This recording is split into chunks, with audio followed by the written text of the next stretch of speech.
Welcome to We Love to Hate Everything. I'm Jodie, and along with my long-distance bestie Amanda, we live to break down all the things we love to hate. Each week, we scour TV, TikTok, and pop culture and deliver you our unfiltered, snarky takes on everything. Take a moment to subscribe on YouTube so you catch all our live streams and shows, and follow the links in the banner to subscribe to our free weekly podcast and 2 Patreon shows, We Love to Hate TV and Total Request Podcast, where you request the shows and we break them down. Once subscribed, you have instant access to our massive library of hundreds of past shows and recaps. We promise you'll love it. And listen, we're all friends here, so let us hear from you in the comments. We love getting to know you, and we hope you enjoy the show. All right, let's go.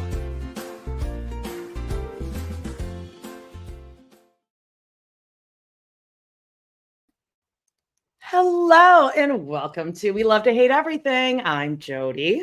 I'm Aminata, and hello to everyone in the chat roasting me over here for having to start late. But look, it's my I made her go get a coffee for me, so we're good. Your employee, your teen. You guys are all so funny. Yeah, we were like, okay, here we go. Amanda's super fun teenage summer camp. Yeah. You love your teens. You love Euphoria High. Guys, we have such a fun show. Jodie has a new office background. We're going to take you, and we had a company meeting before this early in this morning. So we are pumped. Board members only. No bras or makeup or like showers in 2 days allowed. Angles all the way down. It was fine. Well, my boobs were all the way down, and I actually I rested them atop my standing desk and just lifted the desk up to like, yeah, it is what it is. Okay. But listen, we have a big show. Special guest is it a surprise? Well, if you know, maybe we might have a special guest dropping in. Is able to pull himself away from his busy life, but let's get into some housekeeping.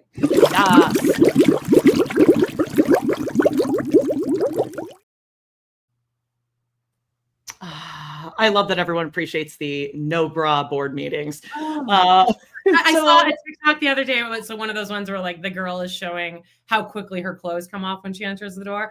And one of the comments was like, if I keep my clothes on too long, my husband starts getting nervous. Like, what are we supposed to do? What are we doing? Going somewhere? Yeah. Why isn't your bra off? Oh yeah. Like if Anna puts on anything with like a zipper and buttons, I'm like, whoa. What are the plans for the day? I need to be prepared.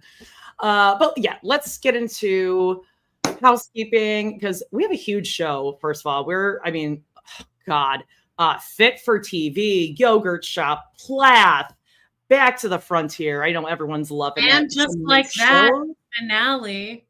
Yes. But we have a few big announcements in housekeeping this week. But first of all, shows coming up on Patreon this week.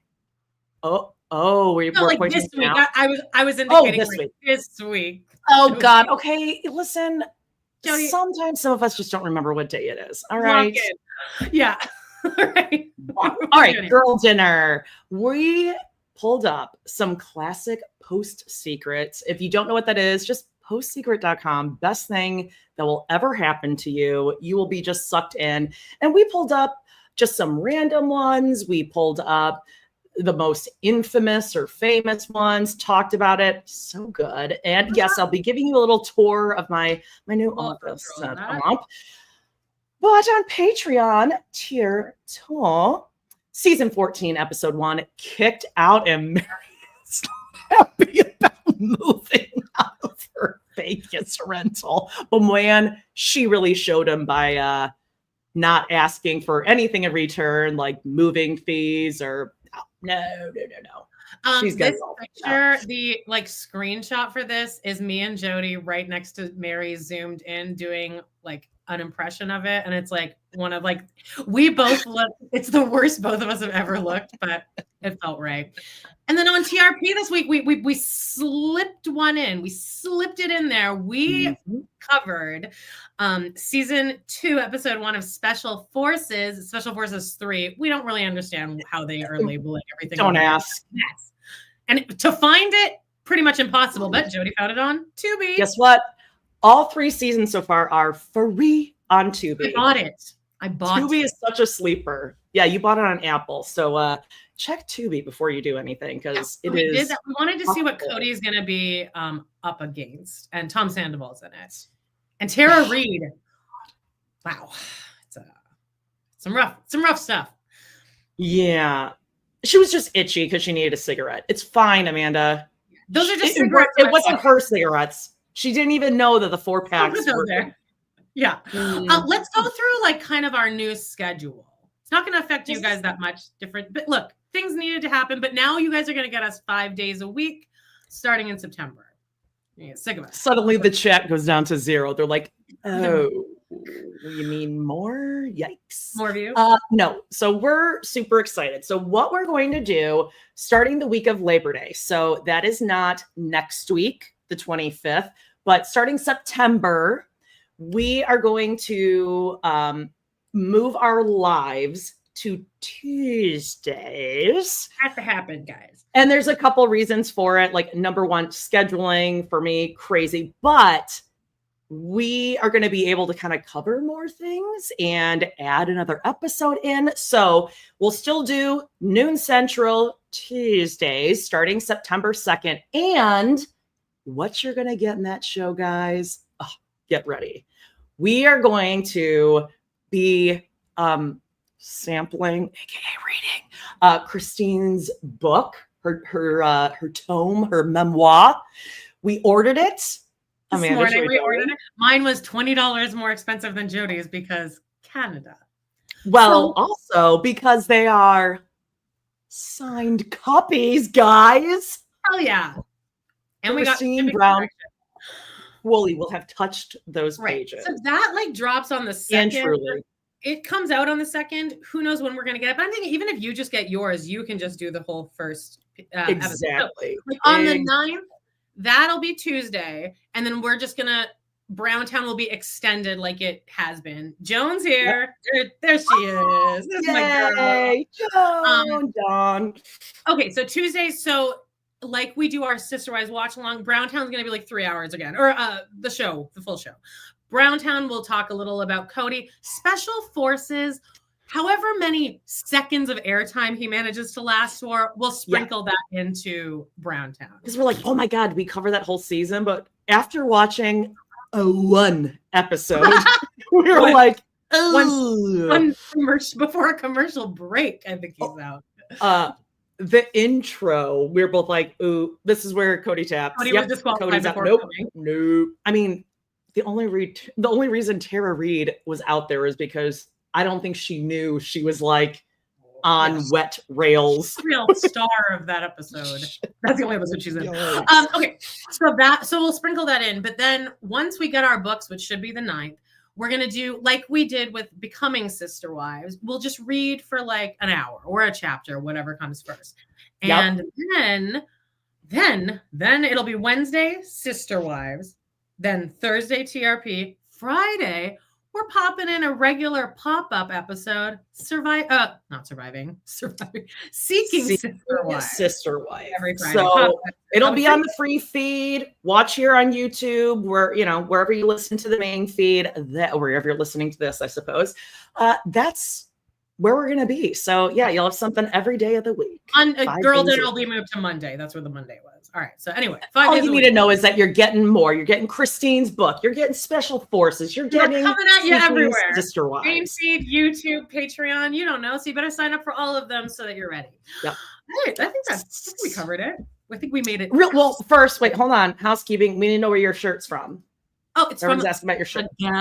The Gap. No one wants to comment on my way too tight shirt that I'm not going to stand up. I think you look carbs. It was like $7 on this site that I would not buy stuff from, so I'm not even going to tell you what it was because the quality is like but I got everything on clearance for like $7. And I was like, I mean, why not?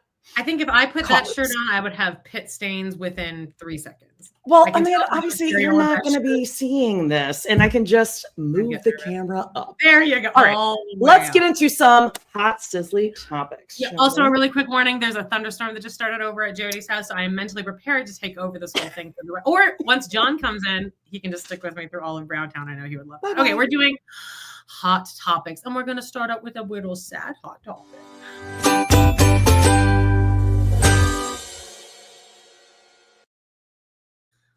Okay. It's sad, but good. Nothing bad actually ended up happening. Okay, but I'll start. Okay, so on Thursday, Sully had to have his neuter, which should have been like 2 seconds long, right? Easy peasy. But in order for me to even schedule that day, there's a dog here named Louie who is a basset hound, and if I even walk out of the room, he starts fucking going mad. So scheduling that day was very particular. I had Aster come in the morning. And then Debbie had to pick them up. And then my dad. Aster's a freshman at Euphoria High.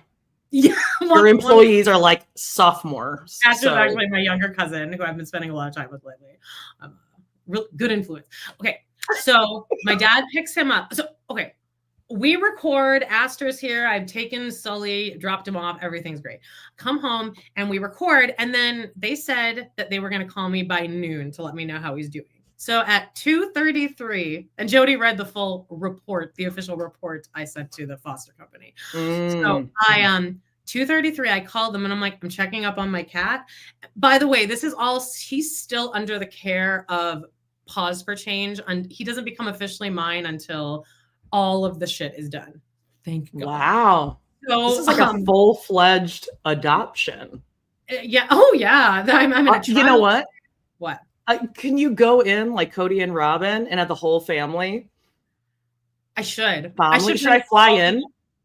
You know what I should do though? I should get all the dogs that are here that day, like do a lineup and it'll be like a little party, like have a little sign. This is Happy Adoption Day. Wait, Amanda, his fur ever family. Cute. And I'll have one of them wear a top hat, like the Brown family picture. Oh, like McKelty. What's with the hat? Don't we have that? Did we delete it? Oh, there he is. That's just on our so good. Okay, so I call them at 2:33 and I'm like, how's my cat doing? And she's like, oh yeah, Sully, let me just get the doctor. And I'm like, this is the second vet now who has like not started the conversation with your cat is fine, but your cat is alive. So I come home, the doctor comes over and she's like, so we put him, he's just a crazy cat. And we put him back in. And after the surgery, and he was doing great. And I looked over and he had gotten at the stitches, at the incision. And I guess they aren't using stitches. They like seared it back together. This is a new thing that they like cauterized it and glued it. Yeah. So she's like, so he got back in there and I caught it really quickly. So we took him back in and we had to do another surgery and everything. And this whole time she's like going on and on about how it's not her fault. She keeps repeating that it's not her fault. And I'm like, I eventually had to be like, is he alive? And she's like, oh yeah, he's fine now. He's very active. He's a very feisty cat. We've never seen anyone this feisty. I'm like, you've had feral cats in there though, right? Like neutering and spaying feral program. A kitten. And he's fine. So my dad picks him up and I warned my dad, I'm like, look, he's gonna go crazy in the crate. He's gonna have a cone on. And he got to it's a 12-minute drive back to my house. My dad gets there, he brings Sully in, and he's like, I think he got the cone off in the car, which of course is going to be my dad's fault, according to the doctor. So he gets the cone off, and I'm like giving him all of his meds. So he's like starting to get woozy, and he's walking around, and everywhere there's just patches of blood where like he's sat down, and it's just. Did I send you a picture? I won't send it to you. No, please don't. Please do not. So I'm like talking to and I'm texting Jodie, and I'm like, this is so annoying. God, like they did a real hack job. And then like as the minutes are going by, I'm like, this doesn't seem like normal. Like this seems crazy. And the cone, the picture of the cone he was wearing, I'm like, what is that? I have proper sizing or anything. I'm like in the cone, like this is him starting to get woozy. And I'm like, fucking, it's just blood everywhere. So I call them and I'm like, so he's like bleeding. And they're like, oh, he must have got back there again. Again, like taking away all responsibility from themselves. And I'm like, okay, well, it's 6:30 at this point. And they're like, well, we close at 7. Can you make it here by 7? Otherwise, you're going to have to take it to an emergency vet. I'm like, no, I'll bring it back to you. Which is probably like $26 in Canada. Here in the US is probably like $2,600, but okay. No, oh, it's more expensive here. But it said immediately you should just take it to the emergency vet. So I'm like, no, I'll take it back to you, the ones who are responsible for this. Take it back. Yeah. It's 6:45. They're like, they keep saying we close at 7. I'm like, okay. So the doctor comes, she's like, oh yeah, he's a very feisty cat. And like, your dad wasn't able to, and I'm like, my dad was driving on the highway. It was a 12-minute drive. You don't have any kind of procedure to make sure that a cat can't get. Yeah, that's how everyone brings their cat after they're spayed or neutered. Right. So they're like, well, we'll see what we can do. We've already cauterized. One of your cats is named Sully. Captain Chesley Sully Sullenberger. Captain all ears. They take her and these 2 girls, these Gen Z girls-ish, take them to the back. And for 15 exact minutes, I know because at 7 when they closed, they brought him back in. I'm hearing him screaming bloody murder, screams of pain. And it just seemed like maybe they wanted to just get the fuck out of there by 7, because at 7, they walked him back in the room and they're like, we close at 7, so you're gonna have to bring him to the emergency vet. So I had to drive to them, and they're like, and then they just went on and on about how it was not their fault and how he got back there, and we caught it so quickly. And now I'm realizing that what they were doing was they were trying to get ahead of the probably lawsuit that happened. So I'm calling like Pause for Change, and everyone is on top of this shit. The emergency vet's 8 minutes away. By the time I get there, they're already on the phone with like the owner of the company, the Pause for Change. I get in there. You're such a good pet mom. I'm like, oh God, this sounds exhausting even for one of my children. I was just a lot. I wasn't really realizing how annoying the whole thing was and how pissed I am. So we got there, they take him to the back. They're like, it's really fucked up. They're like, we're going to have to keep him overnight and probably do a whole second surgery. And he's already under. And so I'm like, all right. So I like go at this point when I had to take him back to the vet, my Auntie Debbie had to rush over and sit with them. She was like not thrilled about that. She's like, so who are these dogs?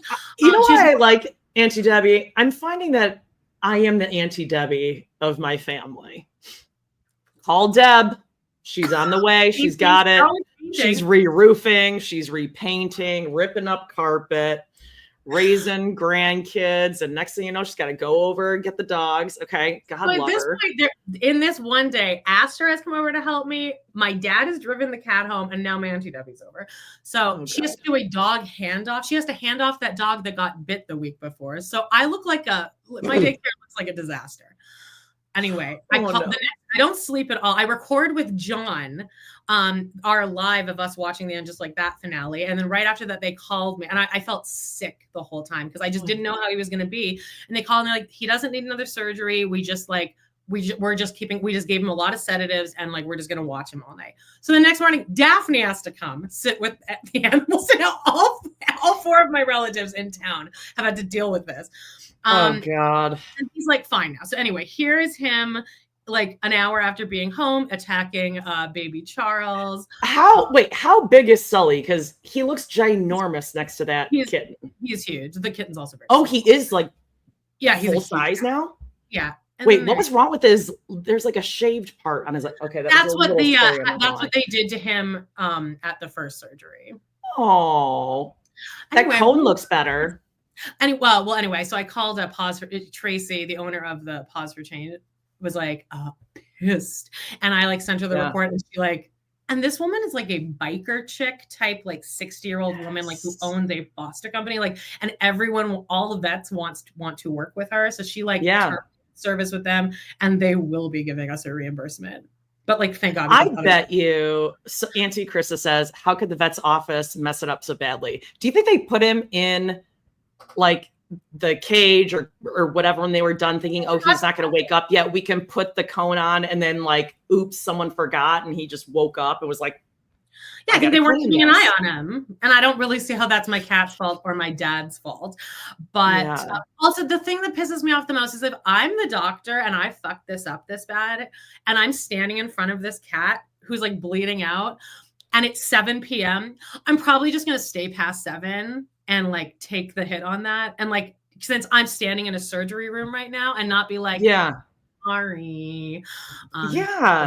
I'm fucking pissed. That's but anyway, awful. Or they should be working with an emergency vet so that they can like easily transition from one place to the other. Well, I guess they kind of were, but because it's only like 8 minutes away. But like, and that emergency vet was like walking into like a third world country because there's just dogs puking everywhere. And I was like, oh God, really? Yeah, like your dog puked twice in front of me. I want to think about that. Oh God. Anyway, Okay. Here he is. Oh, boy. Anyway, I think he should probably get those teeth pulled, but he's really cute.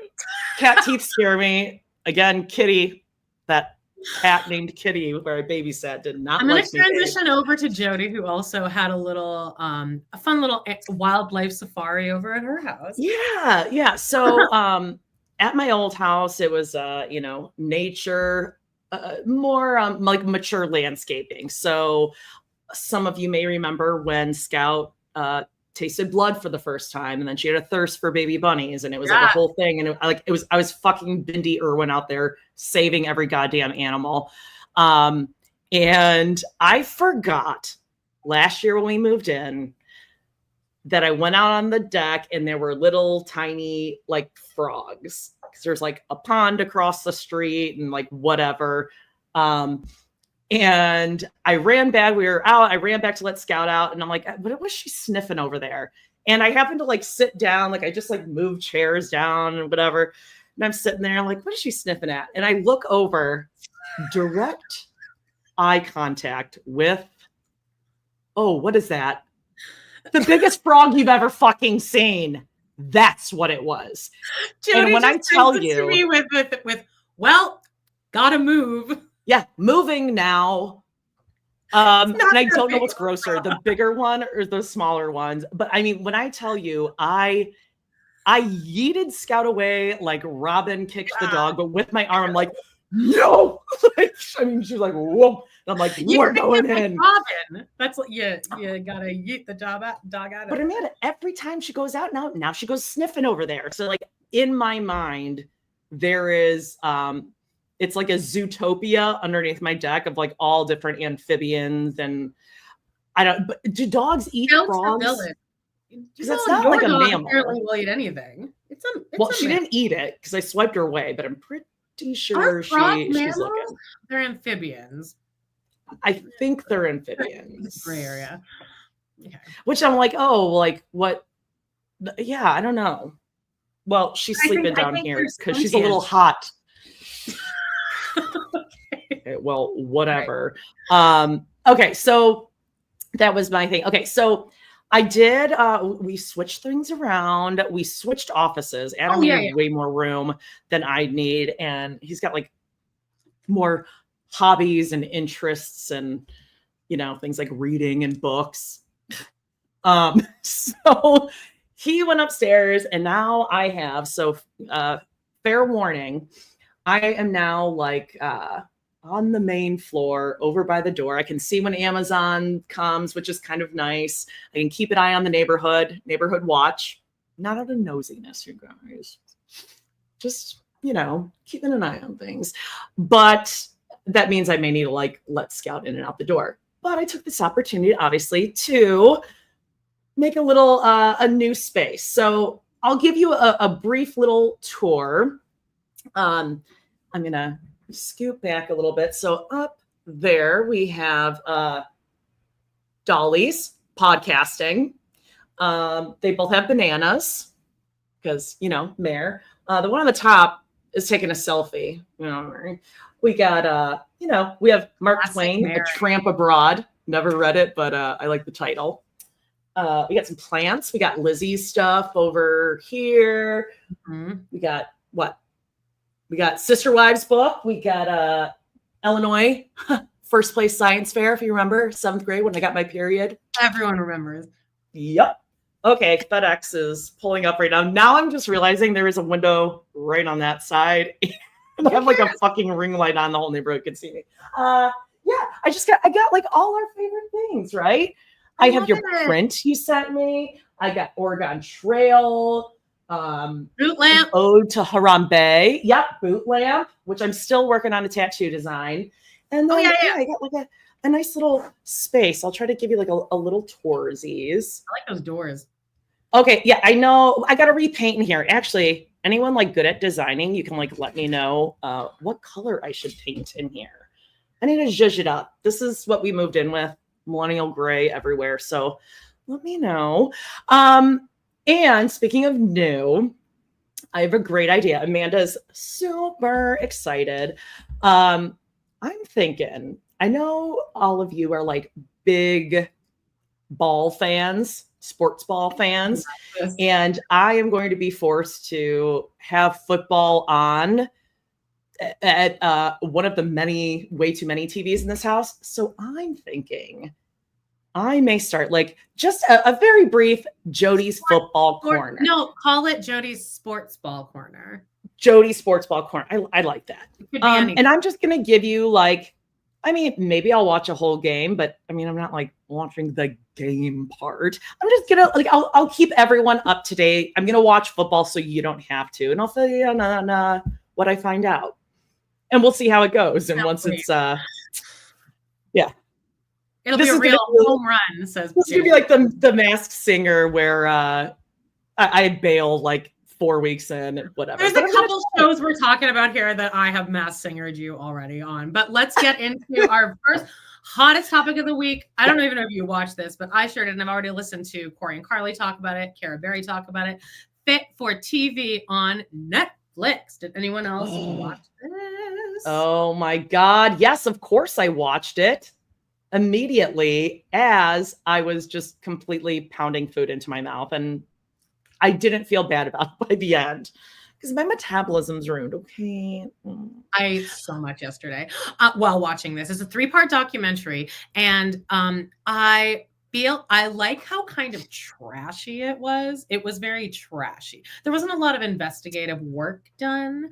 And I feel like this should have been stretched out into many more episodes where they really get into the nitty-gritty of it. And then someone had suggested somewhere that they shouldn't have even had anyone in the production team being interviewed. That should have been like, or it should have been less biased, because this seemed more like everyone in the production seemed like they don't really feel that bad about it, especially that one trainer who I now hate. Oh, I know. Bob like really just took a nosedive for me.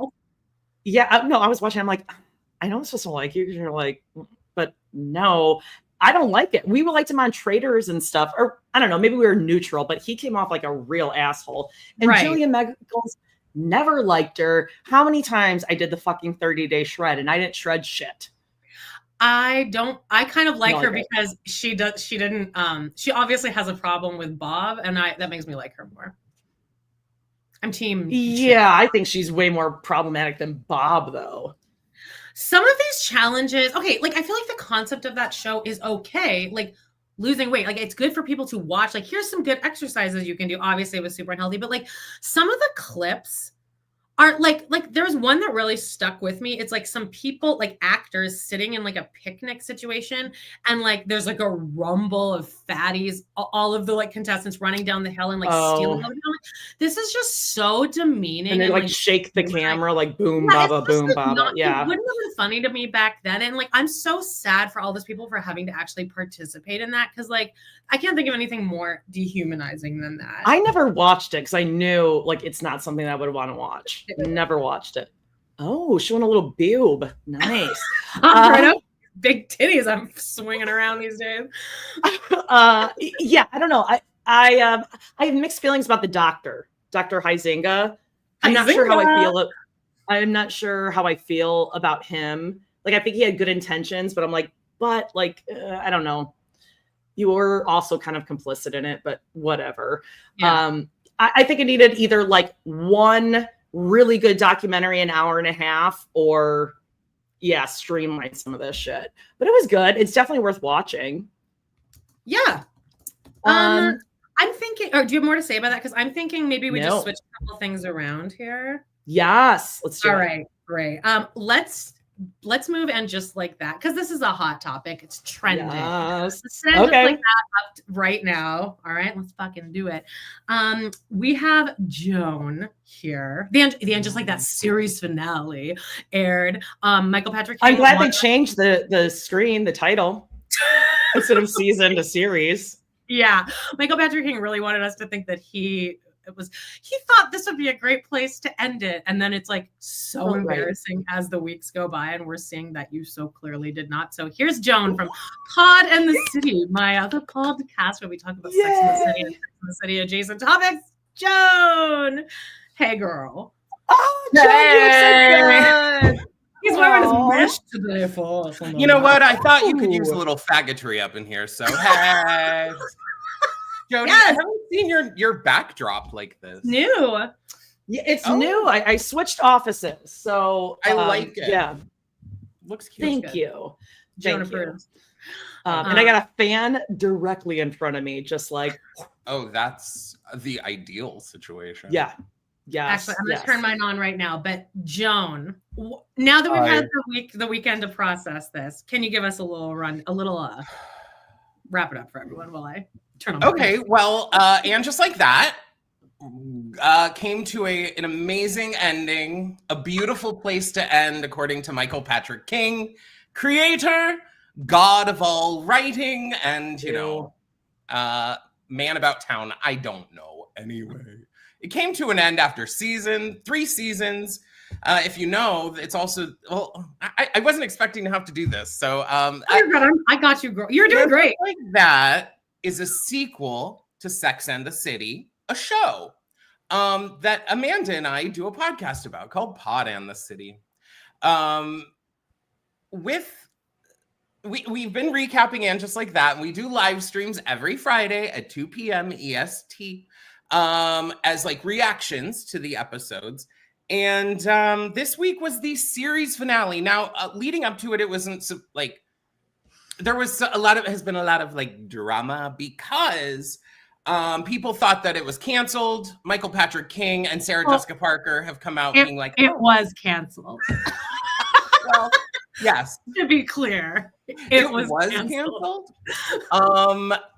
They, though, tried to make it seem like they had chosen this beautiful moment to end this show, this hugely successful show, yada, yada, yada, yada, yada. Subsequently, we have found out pretty much that it was canceled, but SJP might be trying to shop her own solo Carrie show spinoff to other networks. What? Yeah. Such a stupid idea. And that's why people believe that the end was written kind of too like that, because the whole ending, spoiler, the last line is, she was not alone, or the woman realized she was not alone. She was on her own. Which is essentially the exact same sentence. Please let me know. Is that worse? I almost feel like that's worse. It's lateral, I guess. Alone than on my own. Whatever. Wait, so she like not friends with any of the gals? Jodie, it's impossible to have any more than 2 members of the cast film at the same time. Literally true. They say this on the Writers' Room podcast, that every time they have a group scene, it's a lot of puzzle pieces moving into play scheduling wise, so that you have 2 people over here talking. Like, I bet that fashion show, they weren't all even in the same place, right? It was just the 2 and the 2. Because they have the whole thing is centered around Thanksgiving, and never are more than 2 main cast members in the room at the same time together. Victor Garber has a toilet explode shit all over the bathroom. That's how this ended. It was really bad, but like, should we have expected anything differently, I guess, if we followed the series? Not Sex and the City. Sex and the City should have just stayed where it was. They should have done the first movie, and you know what? I'm fine with the second movie. And then they should have never made the show. Jodie, do you watch And Just Like That? No. Amanda made me watch it. It was just so like God, it was like a hate watch, but then I could only take so much. But Carrie wants to have, or whatever, Sarah Jessica Parker wants to have her own spinoff, still being Carrie, but just new things. Yeah, it's a rumor. New friends, new people. She's not ready to let go of this character that. Now, mind you, if you watched And Just Like That, you realize that she does not want to be there. Character and wanted to make it something completely different. But I don't know. I guess, I mean, if you think about it, and this is no shade to SJP, but like, what other what else would she be doing? Well, that's what I'm saying. Like, is she a likable enough character that people would want to see what else she's up to? They've made the character. I don't think people have now come out being like, oh, we don't like Carrie from the original series, you know, as they more deep dive into it. But they really made her really unlikable. She was just miserable every season. Every season she had some reason to be miserable almost the whole time. And then she just was. Well, she was pretty happy after she had that hip replacement and she was back on her heels in like 2 weeks. Same episode, actually. Same episode. This is how the series. So this is how the series ended. The perfect, beautiful way to wrap it up. Harry and Charlotte. Harry has cancer for one episode, but then immediately is cured, and he's able to get a boner, and they fuck in the last episode. Miranda's son gets some girl pregnant. Oh, you know what? There's nothing hotter than married sex. Married post prostate cancer. Also, it was stage 4, and it was like 99% survival. It was I don't know. Oh, okay. But their story ended on him getting a boner. Yeah. And LTW doesn't cheat on George. Oh, sorry. Hold on. Hamilton. Yeah. Round of applause for a straight man getting a boner. Amazing, you guys. Finale. Finale. I've been so horny for you. I've been so sad that we haven't been able to have sex this whole time. Damn it. LTW doesn't cheat on George Washington with her like slutty intern. Michelle Obama never shows up, even though she's been name dropped in every single episode. Anthony and Giuseppe end with Giuseppe shoving a cream pie in Anthony's face. That was actually, I think, my most egregious moment. That was when we were watching it on live, and we were both like, no. What is that supposed to mean? No joke. Here is the scene, Jodie. They've built up one episode that Giuseppe, who's younger than Anthony, has mommy issues. Okay, that's what Anthony's worried that Giuseppe's only with him because he has mommy issues. Mind you, they only talked about that for a total of 30 seconds previous to this. So then they show them one moment in the episode. They show Anthony getting a pie at his door. Carrie delivers it because she's like the magical pie lady. And there's a storyline where Giuseppe wants to marry Anthony, and then Anthony's like, oh no, I'm scared that you just want a mommy because like I clean up after you and you're so much younger than me. And then the scene ends with, in a montage, Giuseppe going, so you think I just want to marry you because I want the mommy? And Anthony's like, yeah. And then Giuseppe's like, this is what I think of that. And then he slams him in the face with a pie. And that's the series wrap up. A full chocolate cream pie. What is that supposed to mean? Like specifically children. Or is that like a nothing sexual is funnier thing? than a pie in the face, says Michael Patrick King. What I would really say is if this is sounding like gobbledygook to a lot of you guys listening and Jodie, because she's what you guys should listen to is Amanda and I did like a full recap. We did a full live stream thing the day after, and we did like actually a full watch along on our Patreon. There you can get the full breadth because oh my god, I think it was really upsetting. I think now subsequently people are upset because obviously the series deserved better, and people are like, okay, well, I'm really glad that one of my last memories of this show is an overflowing shitty toilet. Like, why? You know, like in the final episode, they had 2 men that are peeing into toilet. Like there's 2 scenes of guys peeing in toilets. Yeah, we see 2 men peeing in toilets. We're introduced to Brady's baby mamas, 2 friends that are, one is named Epcot and is non-binary, and the other one is they go by he because I guess Carrie addresses them as he. Now, here's my issue with that too: is Carrie is abreast of like pronoun. She instantly knows how to identify someone's pronoun, yet she doesn't know how to like read an iPad menu. I mean, like those 2 things were in the same episode. This isn't. Anyway, I'm glad it's over. I'm not glad it's over, but I'm glad it's over. What happens to Miranda? She has a has she found Steve at the farmer's market yet? Deaf Steve? Have we found him anywhere? Steve can hear again. Never gets a drink. Fine. He's fine. He's just upset that Brady's fucked up his entire life by having kids. Yeah.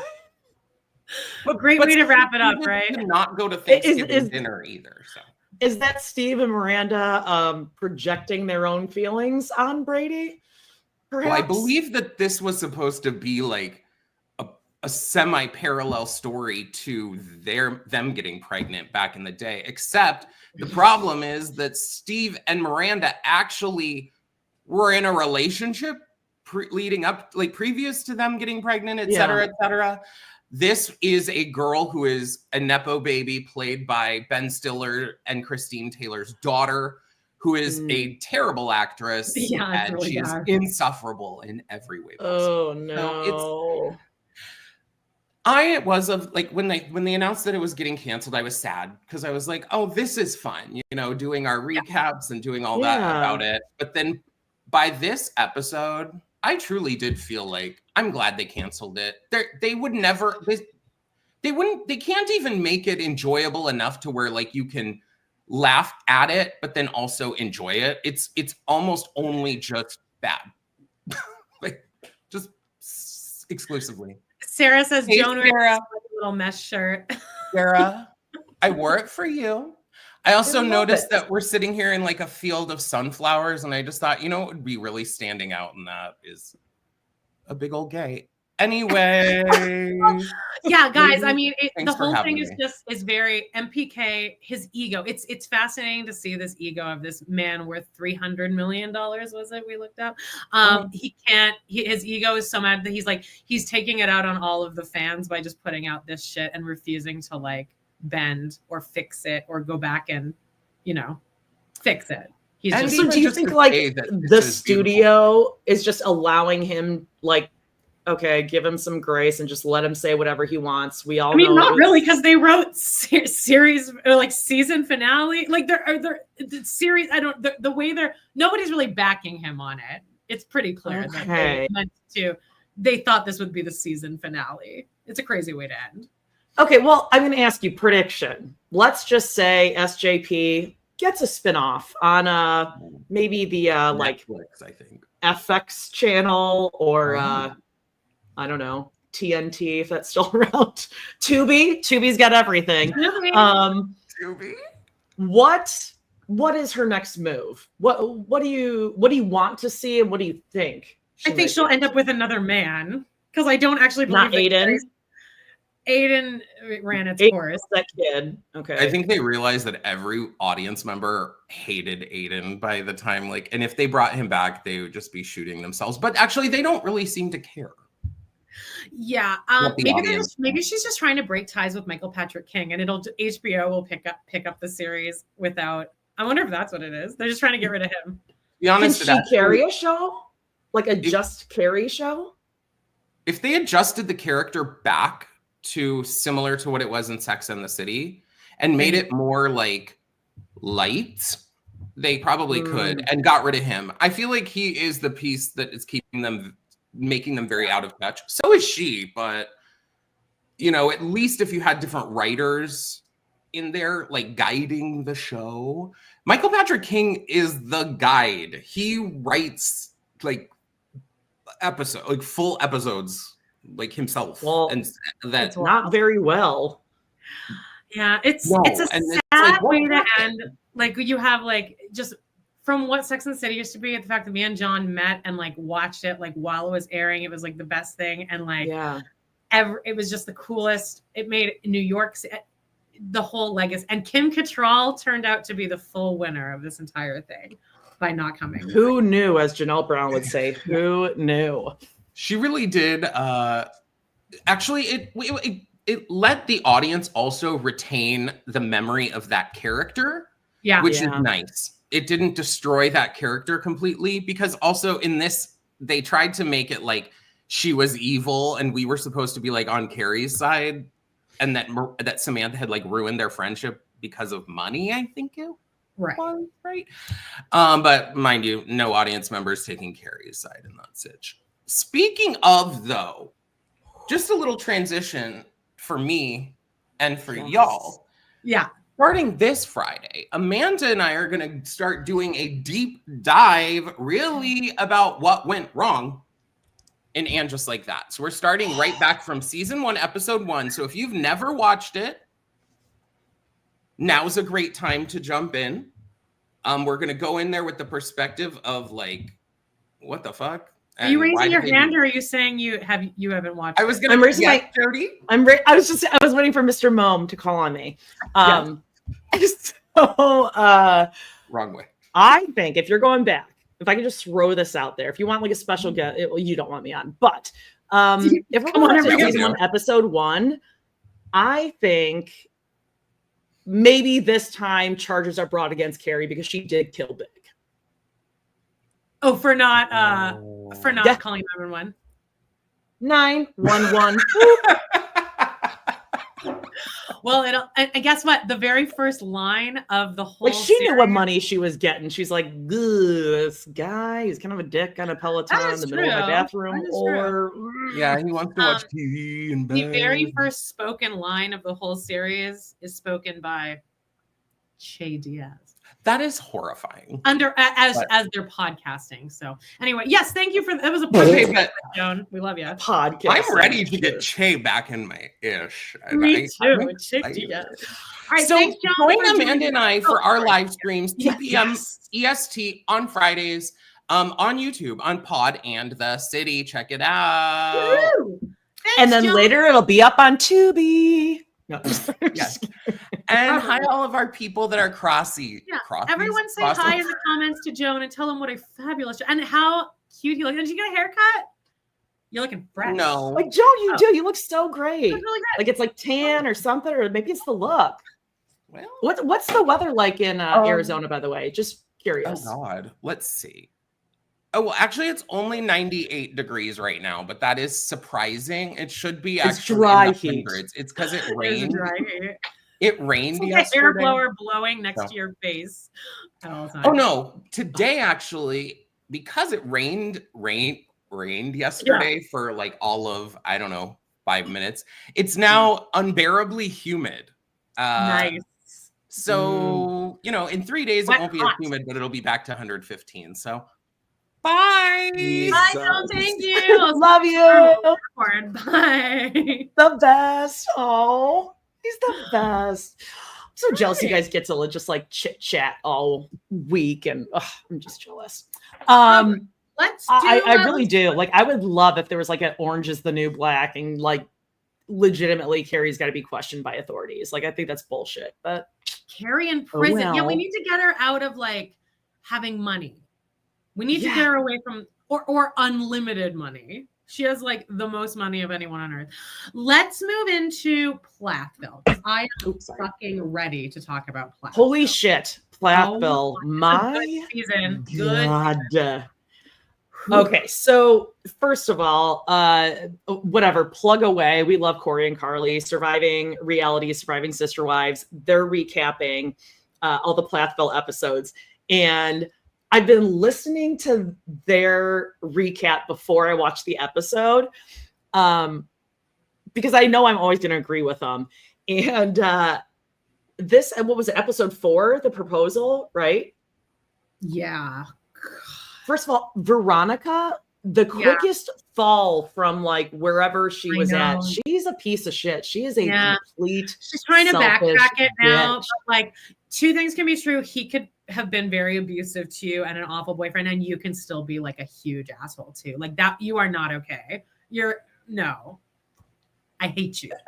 It really is getting like uncomfortable to watch. There was a couple places where I had a fast where I'm like, I can't watch this.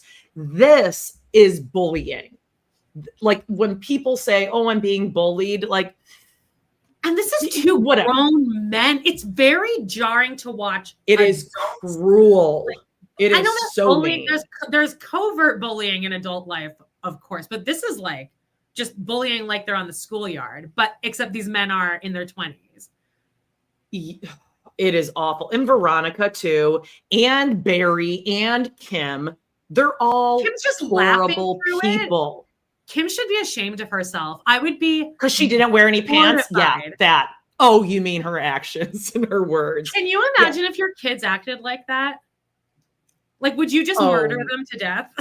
Like, actually, okay. See, there's a weird like Oedipus thing. There's something going on where like Kim and all the daughters have crushes on their son or brother. It's a weird thing where like Kim wants to flirt and be like, oh, Ethan's my son. He's such a manly man. Again, roll the tape from season 1. Yeah, where he was like, I just wore my mom's straw hats and I thought I looked really pretty. Yeah. And for him to, oh God, I'm kind of like when Carly watched that first scene in the previous episode. Yeah, she was so triggered. Yeah, where they're all at the table and Zach is like, oh, what are you laughing at? I don't get the joke. Can you fill me in? And they're like, oh. And then this episode, they're purposely trying to sabotage this engagement to like what? Save Lydia? No one gives a fuck about Lydia. You never cared about Ethan Lydia. Says, oh, he's being really pushy. Like he's like mad. Like he was so he's asking you, can you please not ruin this day for your sister? Setting a fucking fire? Are you kidding? Like it's unreal. Ridiculous. I wonder if like they maybe thought that. I wonder if the whole family in general thought after filming that Zach, is that her boyfriend's name, her fiance? Yeah. Now husband. I wonder if they thought he was going to get this, like, oh, it's going to be so funny. Everyone's going to think he's gay. But like, no one even really cares about that. For all of America to be watching this, just this obvious bullying in this poor kid. And like, I love this kid now. I think he's like, I'm excited for him to take her away. Even if he is gay, at least she's in a safe space away from all this toxic masculinity and just, it's wild to watch and very upsetting. Zach is more of like a man, wherever he is on the, sexuality spectrum doesn't matter. Like he is more of a man than any of the Plath guys all put together. The way he, he's taking the high road, but he's also making it known, like, I see what you're doing. All he's trying to do, like, I have not been in this exact situation, but we have been in situations where it's like in-laws, you're being mistreated, but you're like, there's a time period where you're like, okay, like I got to get through this, but we're going to be off on our own soon, like whatever. But man, they are not making it easy. And no, and I hate that Lydia is pushing it too, though. Sorry. Oh, no. Wendy just said Lydia's not been saying anything negative, so that's upsetting to me. But letting the days go by said there was bully bandwagon stuff happening. Ethan set the tone, and I think that's a lot of it. It's just like it's interesting to see this like Lord of the Flies type thing happening with like, and that is how it is in school too with bullying. If you like can jump. Hey, from Estonia, Beaker Face. Oh my goodness, wow. Estonia. I know where that is on a map. Sure. It's Amanda. It's like right like there, exactly. You know where it is. Anyway, it's just it's wild to see how this does still happen in adulthood because you see this on TikTok too, and like with the cancel culture, just how quick. And I do it too. I love to jump on a bandwagon and start bullying someone. I don't actually post anything or click comment. Like I understand the mentality, but I think they thought the family thought they were going to come off as very endearing or very funny and like, oh, this is so funny. They're like worried about Lydia because she's marrying this gay guy, but it is not working out that way. The Platts are looking so bad, and I almost wonder if they are going to show the fight happening at her wedding.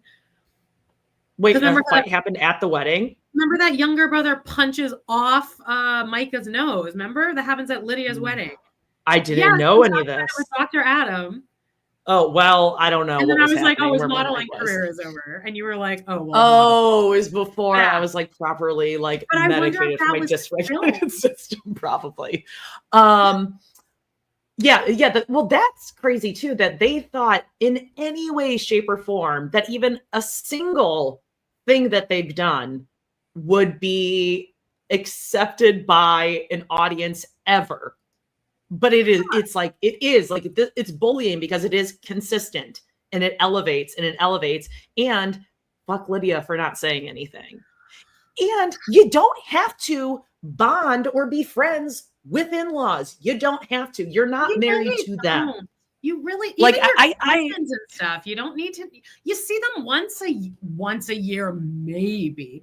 For me, I see my cousins it'll be funerals is when I see or weddings. Yeah. Maybe. But I've gotten out of most of those my whole life. I mean, you can still like keep things civil and like whatever, but you don't need to be like, oh, you need to be close with my brother or my sister. No, like everyone is different. It's your brother and sister. It's not mine. You know what's interesting is that there's like Cody and then the Plaths. It's like, it's as if TLC isn't telling them what their own demographic is. Because Cody seems to think that he's playing to other MAGA, red pill men, not MAGA, manosphere people. That seems to be what Cody thinks he's playing to. Because when he's talking to the camera, it seems like he's like, right, guys? And the Plaths. I think he thinks he's talking to us ladies, and we find him in a good. Yes. Yeah. Well, the Plaths don't seem to think six-pack abs. I guess. Well, they should care more about who their demographic, or maybe understand what middle-aged women want. And yeah. What scares me though is that Zach can see the Plath's behavior. Can he see Lydia's? Because Lydia is on another planet. Lydia is main character syndrome or whatever it is. Like she is living somewhere else where she sings in her prayer closet, and she and Ethan are very tight, and obviously they are not. Ethan doesn't give a fuck. Ethan just wants someone to take his anger out on. Yeah. And but Lydia, like, is Zach going to realize that Lydia is probably a pretty selfish, self-absorbed person? He might still be able to be. He might be able to like save her. I feel. Yes, if they get away, like you. Obviously, their family is very enmeshed. I'm learning these things. By the way, I was going to put this up on here. Great podcast. It is not like super, super popular, but it is an amazing podcast. It is called, I'm going to pull it up. It's great. And it honestly, I was listening to these episodes and I was thinking of reality TV. I was like, oh, this is totally the Plaths. Let me pull it up. It's like therapy chat. Whatever. Jacob man says Mariah running from the Mariah watching Mariah. So like, do Plaths not see like what is the product of your parenting, and like, do you see what's happening to the girls in your family here? Like, do something. Yep. It's called therapy chat. If you're interested, simple. It is. It's very simple. It's just like I don't know, licensed clinical social worker. She has on like experts from whatever. It's really, really good. And I like supporting like somewhat small ones. I was so busy the other day when you were actually on your phone for a long period of time. I happened to actually be busy, unfortunately, but you were like, oh, I'm bored. I'm doing, and you were like getting like new AI. Oh, I went to ChatGPT and I was like, ChatGPT. Well, you know what happened was I was on TikTok and someone's like, oh, you know what you need to put into ChatGPT? These 3 things, like, you're an expert, whatever it is, like a setting. And I was like, hey, ChatGPT, how do we make our podcast, fresher, hip, give us a little rebrand ideas. Now, some of the graphics were like, it was all just like very basic reality buzz. Time New Roman. Nothing is as good as our logo made by Keon Nick Kachana. Oh, it's great. Partner. Like I don't think it's fun to like, we should get someone to judge up our TRP one, although I kind of like how like 1990s that one looks. Okay, are we done with Plathville? Yeah, they fucking suck. So good. But yes, their family's enmeshed. But so the fact that if Lydia can like separate herself, that really like she really can like recover from that and get out of it. But man, she's got to get out now. All right. Do you want to talk about Yogurt Shop, or do you want to move it to next week? Yeah, I mean, let's just talk about it really briefly. So I watched the 3rd episode last night. I thought there were only going to be 3 episodes. This is on HBO Max, Yogurt Shop Murders. But it left with a big cliffhanger. So I'm guessing there's a 4th episode. Basically, I mean, the theme of a lot of these, like cold cases or being retried, are these false confessions. And that's what it all comes down to, is how convincing these detectives can be to get false confessions out of people. And it's kind of like the Karen Reed thing, which is still going on.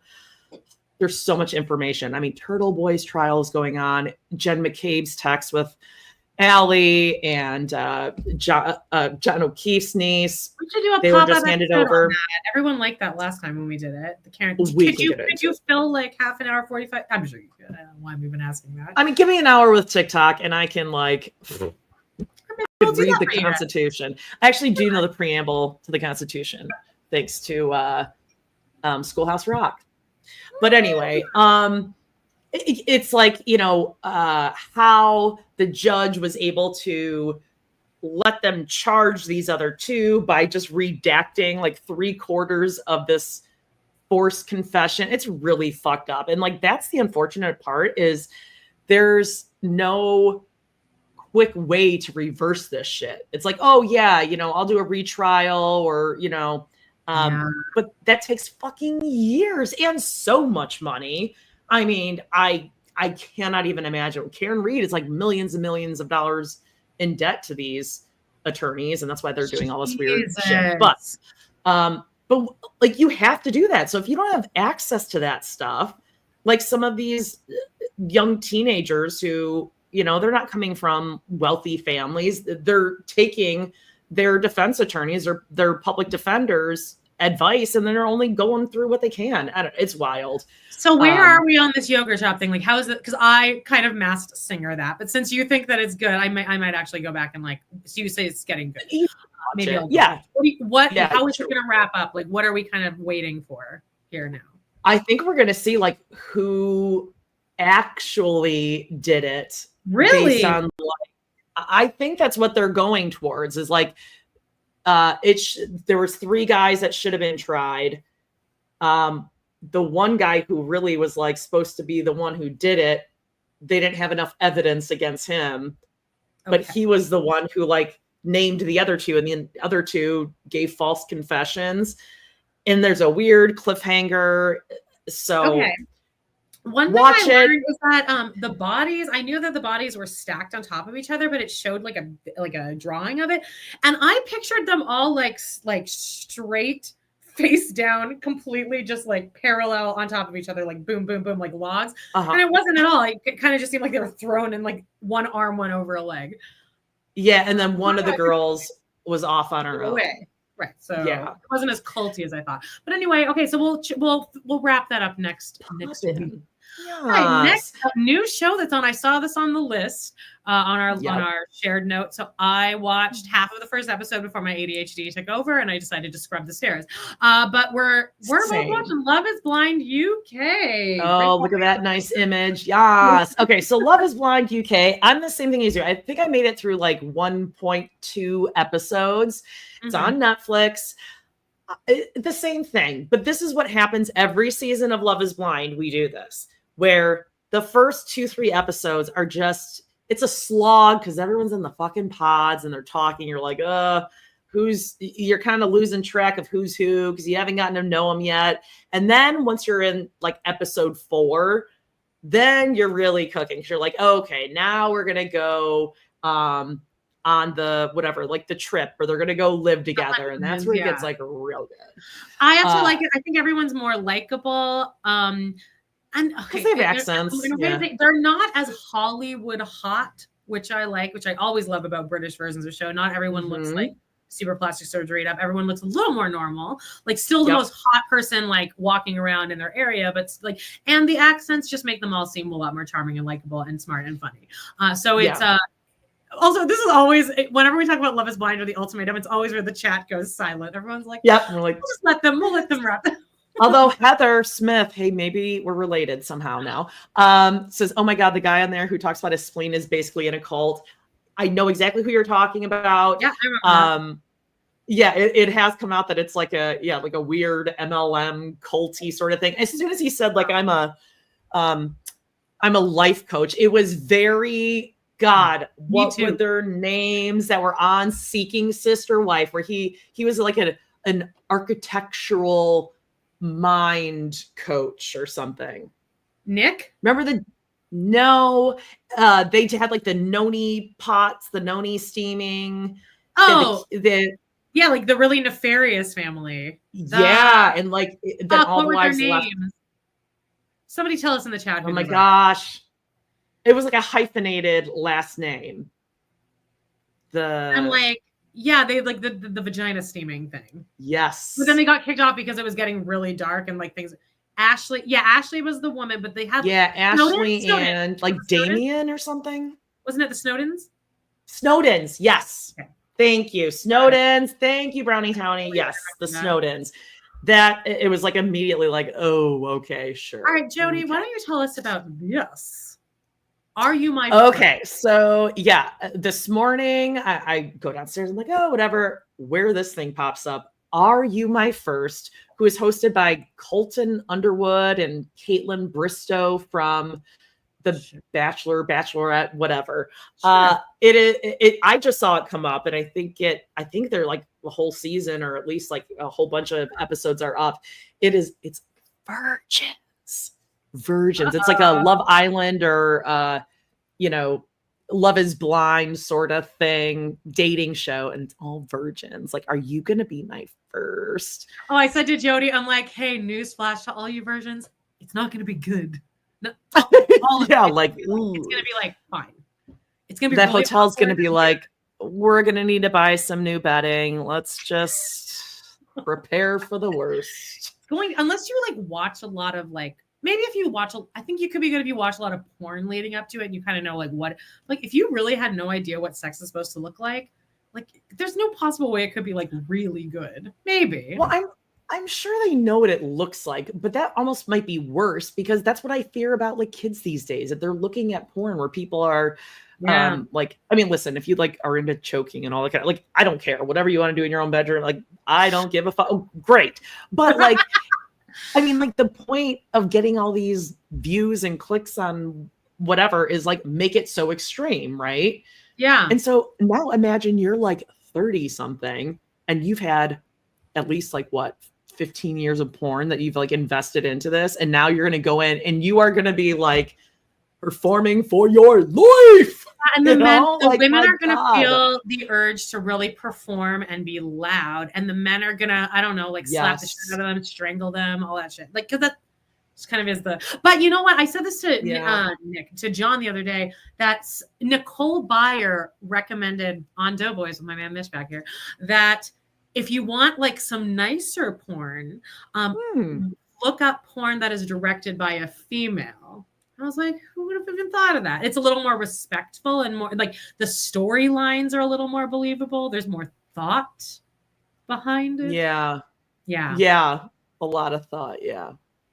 I would love to see that because there probably is some girl to be like, oh, like, I don't know. Anyway, I think it could be it could be a little entertaining. I might dip a toe in. All right. Well, something else I've mass singered, fallen off of, Back to the Frontier. But you mass singered it. No, well, I'm caught up to it, except for this last episode that aired last night. Oh, okay. You did watch it. I did not watch that one. Yeah. Okay. Well, I'm still into HBO's Back to the Frontier. You'll be happy to know that Stacey Loper and Jerem's wife, the Hall woman, they've made up. Stacey came with an open heart, and whatever her name. So she didn't really do anything wrong, but of course, he was sulking enough where we have yes. So she's forgiven. They can get along now, and the eldest Hall daughter is now the teacher, just like Laura Ingalls Wilder on the episode that we watched of Little House on the Prairie for TRP. Wait, who's she's the teacher now? The oldest, Jerem's daughter. Is the teacher. Yep. Because she's of the age. It makes like $1.60 a week. And then so she goes for like a little shopping spree and she gets hats and like a harmonica for Jet. Who's paying her? Like the government? The schoolhouse, the superintendent of schools. So it doesn't come out of their own family money. It comes out of like the government.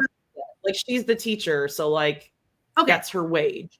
So that's really going to help out because they're really in the hole.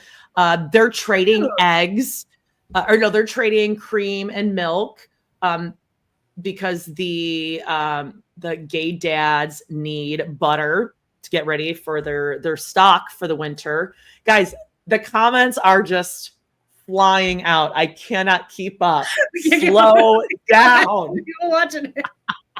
We got more comments about the porn than we did about Back to the Frontier. Yeah.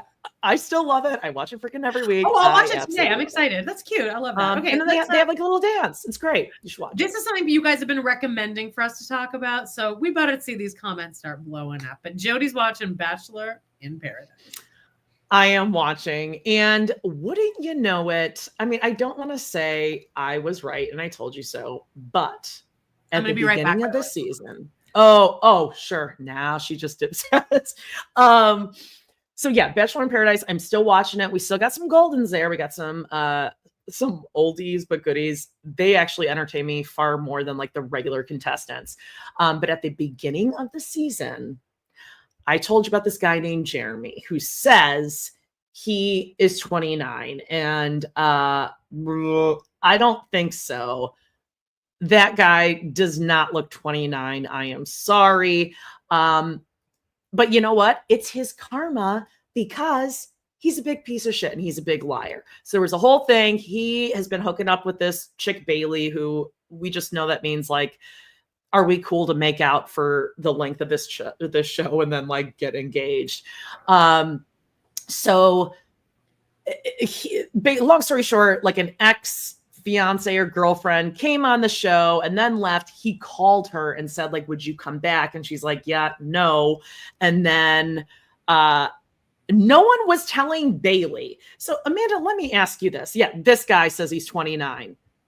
At the beginning of the season, I showed your picture. You're like, yeah, I can see it. I'm like, no fucking way is he 29. I didn't see this picture. Yeah, that's a hard 29, says Costa. Yeah, because he's a piece of shit. Okay. So he has been like one-on-one with this girl, Bailey, pretty much the entire time. Okay. And I get it. Like, you're just grabbing onto someone and be like, are you like not ugly enough that like I can make out with you every day until maybe someone else comes there, by the way? Yeah, we got some oldies. Listen, I actually love, I always want to call her Ellen, but it's not Ellen. God, short hair. Fuck. Nancy. No, someone let me know in the comments. I'm really liking her. But he's been hooked up with this girl. Everyone eventually finds out that Jeremy called his ex and said, like, if you came back, I would give you the rose. I think I made a mistake. Everyone knows this. Even the girls, but no one is telling Bailey this. So Bailey's still like, oh my God, like things are like good with Jeremy and I. Like, no. I think that's so fucking shitty. Now, the only guy, is his friend. Yeah, I know. Now, I'm not saying this guy is great. Don't even remember his name. Don't care because I already know that I wouldn't like him. But he knows that maybe it's like Joey or something. He knows that Jeremy called. Like, he was like there. Jeremy told him, like, they're buddies. And finally he's like, this is like really shitty. Bailey needs to know, but no one wants to fucking tell her. So he ends up telling her. And then everyone's like, wait, what are you doing? Like, why would you do that? If even like a somewhat friend of mine, another woman that was going through this, I'd be the first person like, knock, knock. Do you know what this piece of shit is doing? So yeah. I don't know what's going on with it. Maybe there's like some sort of strategy with the game, contestants. I don't know. But this past week, these two, Kim and Faith, these two lovebirds got kicked off.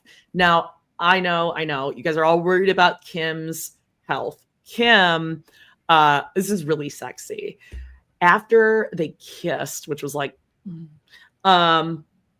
he had a little heart problem. So they had to come and his heart rate was really high. And it was like, he's telling this to Faith, like, oh yeah. I mean, if I were a woman, I'd be like, oh, I really want to get into this. Like, he's about to like croak next month. Fuck. So those two leave. He's like, okay. I looked up recently. So spoiler, guys, they're still close friends. They're not together. I know everyone's like, everyone wanted a porn with these two, right? Like, tell us what women want. We want this. This, by the way, was the guy who made up the Mansion Men song on the Golden Bachelorette season with Joan. It's like, we are the Mansion Men. He's a Sully of the seas, Amanda. He's a boat captain. Oh my God. Did you want to touch on Wicked? Yeah, I'll touch on that. Wicked, just really quickly. Can I touch that? Can I touch? Wicked has announced this was a couple days ago now, but 100 days until Wicked drops. They're really going to stretch this shit out. I'm excited for another press tour. Do you remember the last press tour of Wicked? How like insane that thing was? Like, do you remember that? With like the I don't think I've watched the movie yet. Grabbing. You didn't see any of that press tour. You don't know what like the finger grab thing is. Like ET? Did you go to Bass Lake? Like did that? You go to Bass Lake? I looked it up this morning. By the way, Jacob, a man, says he likes my Welsh shit. I've had those for probably like 2 years and haven't had a place to put it anywhere. Etsy, or just like print it out and print it. Yeah, print them out. Sorry about that. Got distracted. Anyway, Wicked's gonna stretch this shit out until like the final day. It loves to do this, and I'm fucking here for it. Wait, what is the finger thing? I can't believe you don't. Everyone knows this. Like they were at some interview, and like somebody said, that interviewer was like to Cynthia. She's like, I'm a member of the LGBTQ community, and people are starting to really hold space for the lyrics of Defying Gravity. And Cynthia's like, oh, they are? I had no idea. And then like she starts to kind of cry, and then Ariana Grande like reaches over and like touches like grabs her finger like a and it was like just this famous stupid. And then later they both came out and they're like, I didn't know what was going on at that point. It was just like a thing. Like I didn't know what to do, so I just did that. Cynthia's like, I didn't even know what she was talking about. It was awkward. The whole press tour is awkward. Casa, thank you so much. I feel like Jodie gets extra passionate about shows that none of the rest of us watch. I love it. Story of my life. Hey, I love that you love it. Go boys. No one knows better than me. Yeah. So anyway, okay. Get ready for 100-day countdown. It's coming out. I'm going to be more annoying than regular as the days approach. Okay, next. Housewives of Orange County. Okay, I got to stop in with Orange County here. I'm in it. And I can tell you this last episode, I'm back in, baby. So Tamra showed up to dinner, absolutely wasted. I think since then she said that she had a Xanax and she was drinking. Tamra really does have like a streak of evil in her. Like I think there is there's just some people who are rotten on the inside, and I think she's just one of them. Whether it's damaged, rotten, something. Yeah, like she stirs up. She go to Bass Lake. Speaking of Bass Lake, Gretchen was back this episode, and that kind of like stirred this whole thing up. That Tamra claims that Katie. Tamra claims that Katie said that Tamra and them were gonna roofie Gretchen, and it's this whole fucking convoluted thing. And it's so obvious that Tamra is a big liar. She stirs the shit up all the time, and they pretty much called her on it. I like Katie. I like Jen. They seem to be the two people that the rest of the cast do not like. I really respected Gina for speaking up and being like, yeah, Tamra, you're full of shit. You're wasted right now. Like calling her on it. I know, like Gina and Emily get a lot of hate from Ben and Ronnie. Watch What Crappens. And I listen to their recaps. I think they're hilarious. Like Katie either on Vanderpump, and I love like all three of those women. I love their impressions of Vanderpump. But it's pretty good. Like if I would say it's not a real Orange County, you can't jump in if you haven't watched previous seasons. Like we're just in too deep right now. But man, I do have to say this. Now, I met Gina and Emily however many years ago, very briefly. They were like nice and normal in real life. Shannon Bedore is a fucking psychopath. And whatever that I can tell you about other podcasters too. But Emily, real unfortunate picture. Yes. Who told her either? It's like I think if this were shot from an upper angle, it would have been fine. But like someone should have shown her. Like this is how it's looking. Yes. Is this what you're going for? Like I think it's just mean. And listen, they do this all the fucking time where someone has a bizarre confessional look. And like, yes, sometimes it kind of makes the season. Like Nene Leakes has this infamous awful wig. It is so bad. Like the way it's cut was like a weird Muppet cut.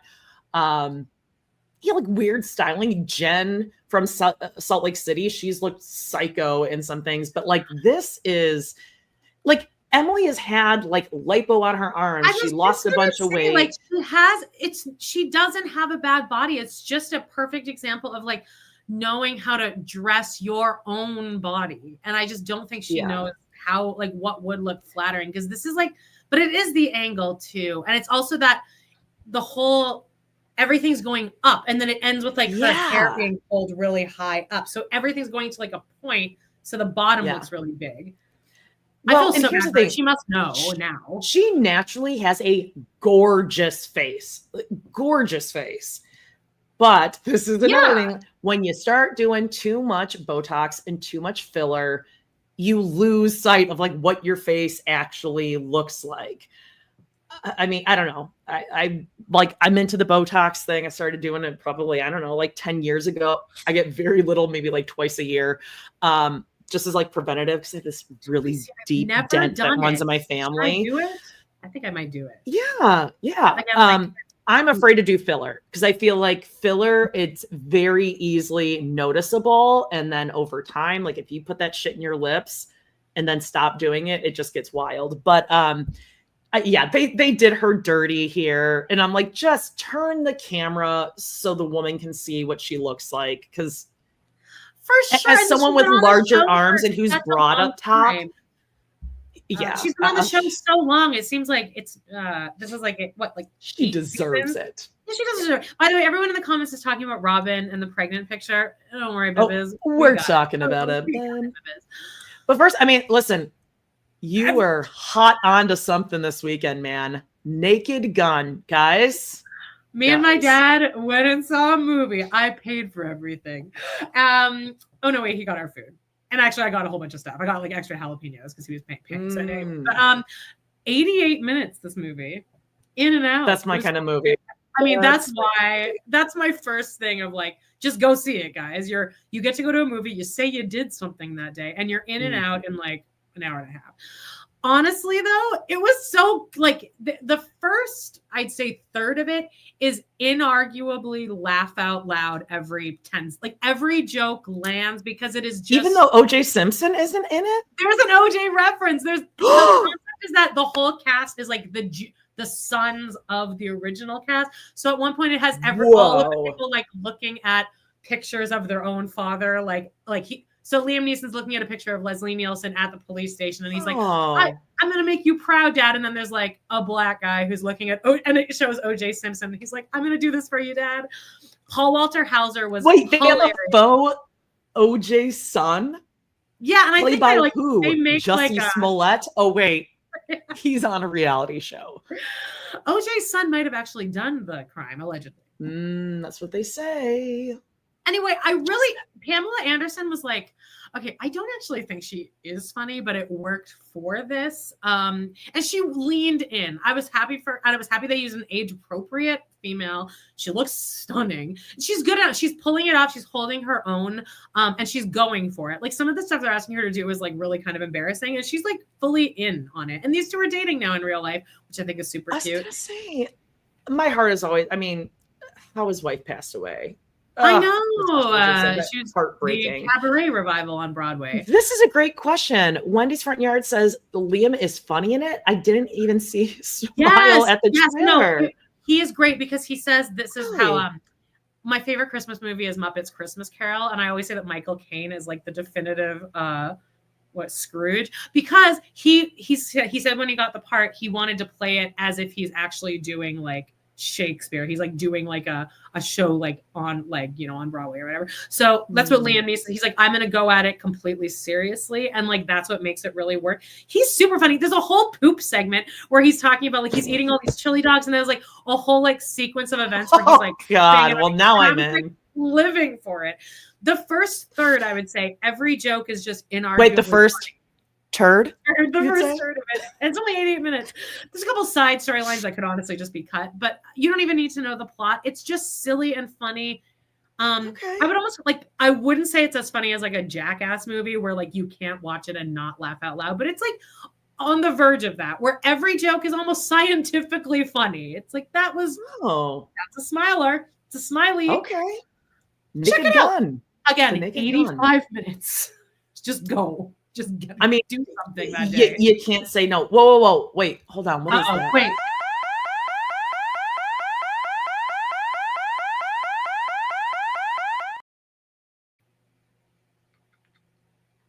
Everyone always says blow their earphones if they're listening to it. So sorry, guys. It's on the show lineup though, so you knew it was coming. Now. Ambi has been oh man, you were catching it lit up on TikTok. So you were the number one viewer though. You were like you watched so much of it. You were just always on there. You kept. I thought like it like ranked me somewhere where if like I logged in, it's a number. Oh god, like. My ass just dropped out of my body when you said that. I'm like, holy shit. But she did talk to you, right? I haven't heard the story yet, so I am. Okay, so we'll get there. So first of all, scrolling through, then all of a sudden I see Amber's live. Whenever Amber is live, we text each other, and mostly since she's coming up on mine, I'm sending it to you. Oh God, it's like she's on.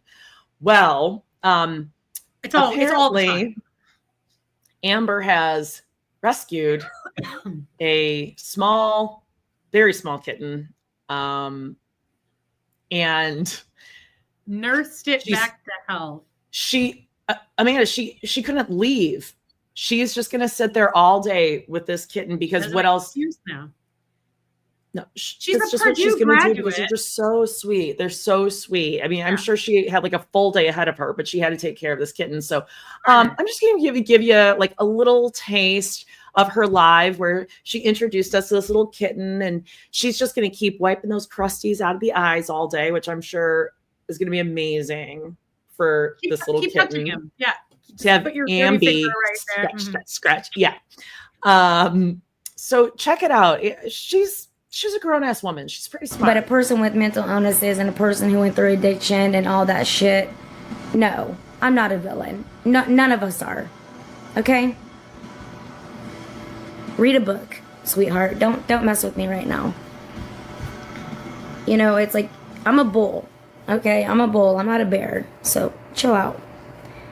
Y'all, this is too real for your bullshit. It's too real for the poking and prodding. I mean, take a look at yourself. If there's something going on, I swear, to me, if there's something going on, you have no damn clue. You can come on my platform with these beautiful, beautiful people. I mean, I'm serious. And we will be there and we will chill. Don't you have to pay to comment too? Yeah. I mean, that's actually pretty smart business-wise, I must say. Yeah. So very clearly from the cat. And in the time that I texted you, because, you know, like you got to like go out and come back in to text, right? With a live, you can swipe it up into the corner sometimes, but yes. Okay. Well, yeah, no eyes on the kitten since then, by the way. Weird. It's almost like Amber likes novelty. She got real into the mental illness, and when I checked back in just to see how she was doing. All right, you guys, I know you guys are smarter than this because you're trying to play around. But listen, stop. Just listen to what the hell I'm saying, okay? Listen to what I'm saying. Chill out. I don't care what your family says to you. I don't give a damn what anybody says to y'all. What I'm going to tell you right now is mental illness is real. And not only is it real, it is absolutely heart-wrenching. Yeah. We know, Amber. I'm like, who's telling you none of us we don't think it's real? Now what she ends up saying is it's not laziness. It's and I'm like, oh, people are just saying that you're lazy and you're blaming your laziness on your mental illness. Or you could like not go to a pediatric psychiatrist. You could go to one for like adults. And also, psychiatrists are not meeting you to like do full therapy. They're like, how are you feeling? Good? Okay, great. I'll see you in 2 months. You know what's so funny is that our chat really lights up over just every time we get to the most trashy bottom of the barrel stories. Like, yeah. Like, we need to take note of this. Yeah. Well, it's okay, you guys, because apparently Amber probably got like a refill on like or something. Yeah. Because the next night I might be a millennial, but I love music, so. Hey girl, Amber, Michelle. Hi, sweeties. Barb, thank you, Barb. You're awesome. You guys, me too, sweetie. Yes. Feels like a big ass hug. My favorite song from them is Little Lies. Fleetwood Mac, Little Lies. If you've never heard of it, guys, look it up. It's amazing. Well,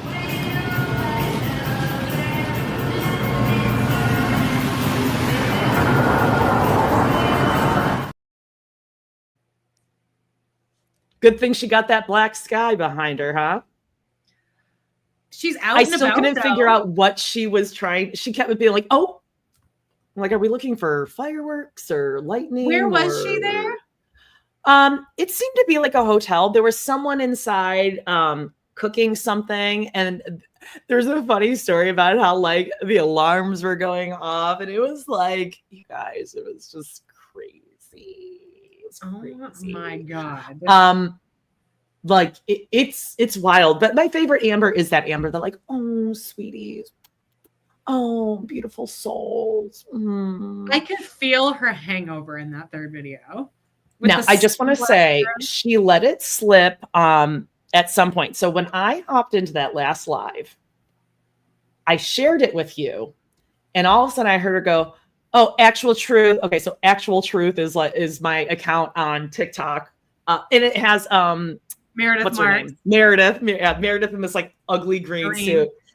And as I send it, I hear her go, oh, Actual Truth shared the live. And I was like, like drop my phone.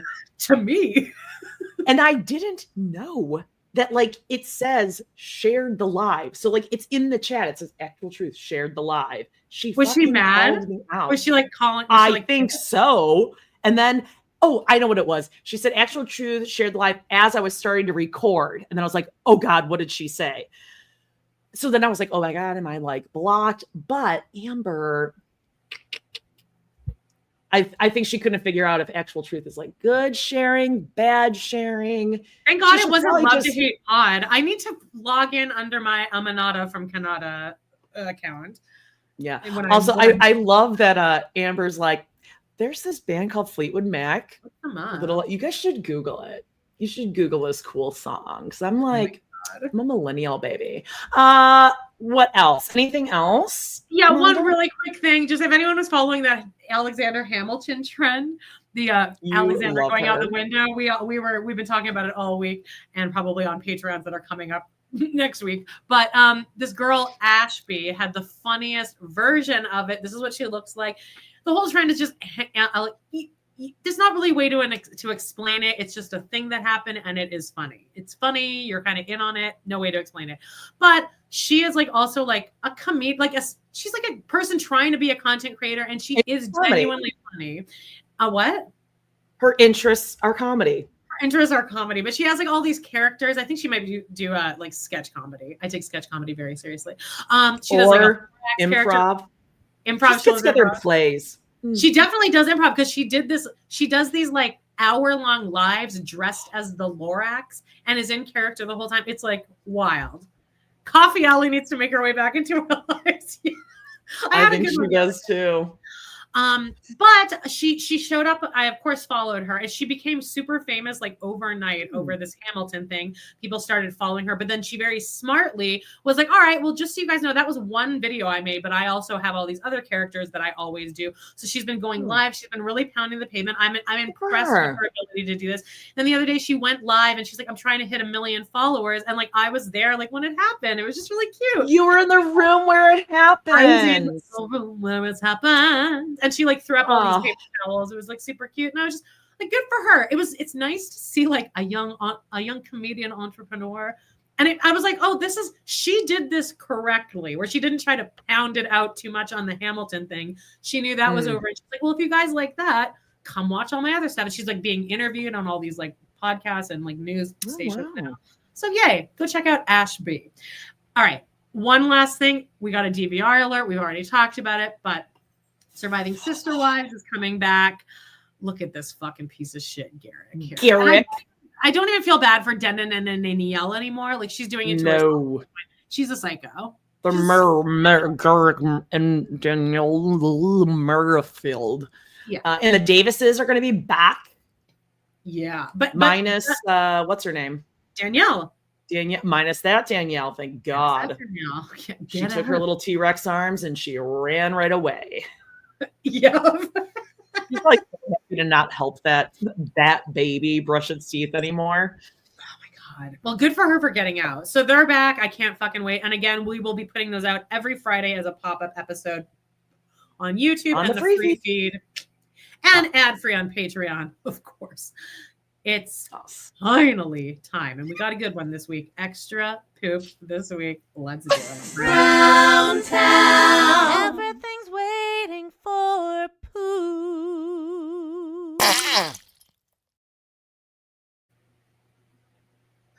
Gets me every time. Oh, all right. First up, I mean, this is art. This is art. Yes. All right, hold on. I have to return one text, so just go. Please. It'll be 1 minute, I swear to God. Okay, so we have, oh my goodness. I need to blow this screen all the way up. And Amanda, you'll have to remind me. It was Elise that made it. Thank you. Elise made this. This is going to be our kind of like our Cliff's Notes. Just keep it right by your bedside. So when we're watching Special Forces, you can have your own Cody Brown bingo, and we can do it all together. So some of the things on here, if you are not watching, if you're listening, we have Cody mentions being a former athlete, a wrestler. Immediately, that's going to be in his intro. I'm Cody Brown. I am an athlete. It's surprised by a woman performing well. That was another one of my favorites. Wearing gloves is, I mean, now, mentions growing up on a ranch. Like these are all things that he really will like say. These aren't just like silly throwaways. These are all, and I think Elise took suggestions from like a bunch of different Facebook groups and stuff, but these are great. And like, I actually think we should use this when we're on the, again, 30 seconds of screen time Cody lasts for. I think he'll achieve all of these, and we will use this as an actual marker. So you guys can find this on our Facebook page right now. We love to hate everything on Facebook, and I'm sure she put it on other groups too. But like, let's really follow this, because I think that we'll get a bingo real quick. Oh God, I can't wait to see him tap out. It's just I think about it a lot. I imagine the different possibilities of what's going to happen. There's so many. That's the joyful part about it. I know. And it's going to be very angsty and emotional. I mean, there's no going to be like, I can't do this and I'm out. Like sometimes when they do that, then they just like leave and they're like, oh, okay, they're out. It's going to be someone had a comment last week. Was it? Well, anyway, someone put a comment somewhere where it was like, I love how all of us just universally have accepted the fact, like, well, we won't be watching it to the end. Like, just no one's approaching this with the idea that it'll be more than a couple episodes. No, when there's like NBA, NFL players tapping out and can't finish, Cody Quinn, who gets winded when running around the cul-de-sac is not making it. Julia, I love this. The picture next to runs when not required has me rolling. Oh yeah. He's going to burn himself out just like running from the van to the first challenge. He's going to be ruined. All right, shall we touch on Mary? Oh God. Mary. Yes, let's do it. Mary's posting some more motivational things that she thinks she's achieving, but also like, come on. This one says, don't change so people will like you. Be yourself and the right people will love you. Now, to me, this makes it seem like Mary's trying to justify her bad personality and her inability to be like polite and kind when approaching. Yeah. Like, if you don't like me, that's your problem because I have Jen. That's just how I am. I'm blunt like that. So sue me. I just say what I'm feeling. Yeah, that's just me. The kind of person I am. No, that's you're just an asshole. Exactly. If you don't like it, hit the road. So that's what this is. The right people will love you. Now, speaking of that, Mary, this is hot off the press. Mary's posting, what is it? I think this might still be for helping Jen's husband with cancer, but it's her and Jen and two other women in yellow shirts. Is that Joelle? Joelle is not in this picture. I did check. Something's going on there. She's been cut out. Then she says, when the storm rolls in, you find out real quick who your warriors are. This week has been a straight up shit show. Mary, you know the weeks, the ones that come at you from every angle. Accusations, heartbreak, frustrations, mistakes, and chaos that just won't quit. The kind of week that thinks it's going to break you. Spoiler alert. It didn't. Oh my God. Okay, this group here, these four people, this little group of fierce and unapologetic women, we're not about to let that happen. These are my people, my ride or die people. We laugh together and we cry together. We have each other's backs and we'll stand shoulder to shoulder when the world tries to knock us down. We'll ride at dawn for each other without hesitation because showing up for each other is just what we do until I get a boyfriend and then he asks me to not hang out with him as much. And then hear from them again. These women aren't just friends. They're warriors. They're therapists, truth tellers. That's what Mary thinks she is, a truth teller. Soul healers, solution strategists. They're partners in crime who don't flinch at the mess or run from the storm. They learn it. They show up. They lock arms and remind me and each other who the hell we are and what the hell we're capable of. I am beyond blessed, beyond grateful, and beyond words. When the world feels like it's on fire, these are the kind of women you want in your corner. I'm so glad you're in mine. # jams forever. Don't know what that means, but oh wait, I bet it's the names of them, right? Jen something, Mary something. Oh, cool. That's what people did in like middle school. I think it's a really good sentiment, but just the harsh truth here is that Mary will turn her back on them in 2 seconds if a man comes into her life. And that just is kind of the reality of it. But I thought she was like worthying up, but yet she's like, I mean, it was a fucking shit show of a week. Fucking this, fucking that. And you know what? I got friends, so I am worthy up. That doesn't sound like worthying up to me. That's like, what's the time frame here? What's the expiration date on the like them having to hold Mary up anymore? Because she's been divorced for a year plus 10 years. Yeah, like exactly. Like first of all, you did get divorced a long time ago. Like now you could just. Like, I mean, honestly, like do what Janelle and Christine are doing. Like, milk it until you can because you're on the show. Do something. Like, it's weird in her, like I'm worthying up and making myself like a more elevated spiritual person. It somehow comes across as aggressive negativity. And it's because actually she brings an energy into the space. We are recapping. We're on season 14. And how many times have we said just the way Mary walks in the room? She's in Vegas for the whole second episode. And she's bringing in everyone in Flagstaff is like, God, Mary's in Vegas. And I can just like feel it really weighing down on us. She's 6 hours away. Awful. Now let's end Mary with a salty Birches video. They've been putting out a lot of these salty Birches videos. Microphone's still not plugged in. Because they are so... See, I don't think they know what a podcast is because what they're posting seems like outtakes or clips or segments from an extended episode. But I can answer your question. Oh. I can answer your question because I know Mary didn't actually read like any or all of Mel Robbins' books. Neither have I. Okay. Mary gets her information from Mel Robbins, the same place I do, TikTok.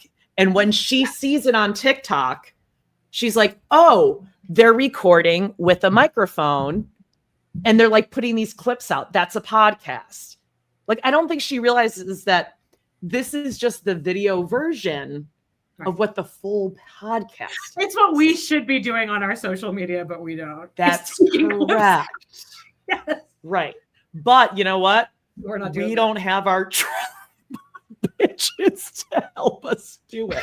It's just So us. God help us It's like if we end up in front of two white sheets like these chicks. Okay, let's get to it. I have not seen this, and I'm like already. Ugh. No, I said to Jodie, I figured out that the energy that Mary and Jen have in these is Bruce Chandling, which is Kyle Mooney's stand-up comedian character in Weekend Update, where he's like, guys, it's Thanksgiving.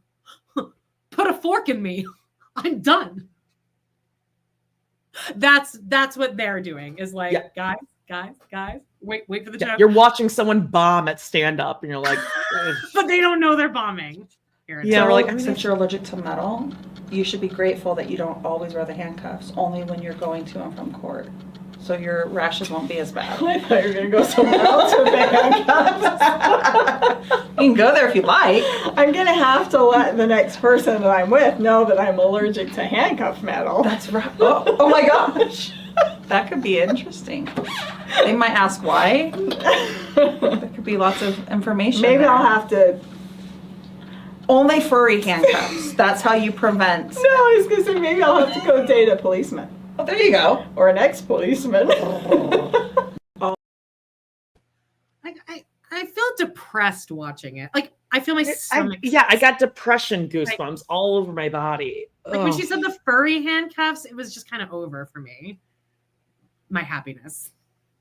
Was any part of that like? Could we have taken that and made that funny? This is the sound. Hey Jodie, I have handcuffs and police officer. That's what background noise. Yeah. Should we check in with Christine? She's cooking up some yummy stuff this week. God. Yeah, Christine is she's keeping busy because she's getting ready for that book tour. And she's really trying to make David, well, he's just some cowboy grub. Just some cowboy grub recipe. It's one of my favorites.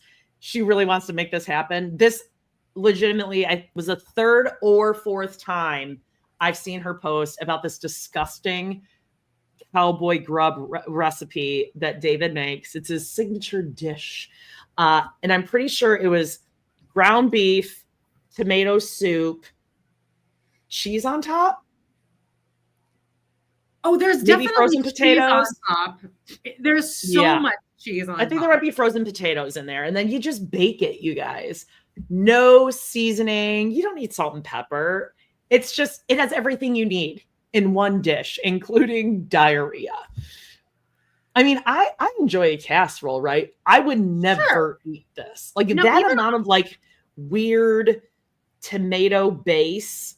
I think I'd rather just pour olive oil. Loads of cheddar cheese. Oh, it just looks awful. And she will not let it go.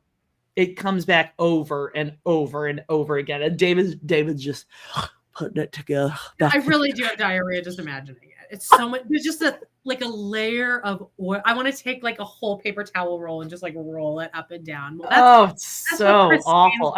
She's like, all of his kids loved it. They just, it's so good. It's just, their favorite thing. Now, God love him for like wanting to cook for his family and being, like a solo dad. Well, yeah, but like he's got to have something cooking, but yes, something up his sleeve, right? Besides this. I mean, Okay, it's better let's than move on. It's better than, ignoring his daughter until she almost dies of kidney failure, right? And then burning the stakes at the exact same That's time. true. Well, his kids would absolutely need plenty of water after this meal because that's basically just like a sodium lick. There's so much processed shit in that. Oh my God. But okay, now let's get to DeBella DeBall, our girl. Always. Okay. Let's check in first at Tato Farms. Big things are happening a year after purchase. You guys, we great font. Let me get my readers out. Oh, looks fine to me. You guys, go ahead. You finally have permits, like actual signed off real life permits. I about cried. This is probably Maddie writing. We haven't broken ground yet, but we have broken through the painfully slow start. And honestly, that feels just as big. Well, it's not as big, but that's cute. Aim higher. Or just don't even do it. Because right now they're making tons of money off of such things as this new thing hot off the press. Who is ready for all things fall? They're selling a t-shirt. Jodie says they're not even trying anymore. This quote on this t-shirt says, "Happy fall, y'all." In the live, laugh, love, modern farmhouse font. They're not trying it. Like, they're getting lazy now. And I'm blaming Madison. Like, listen, Janelle is carrying a show here.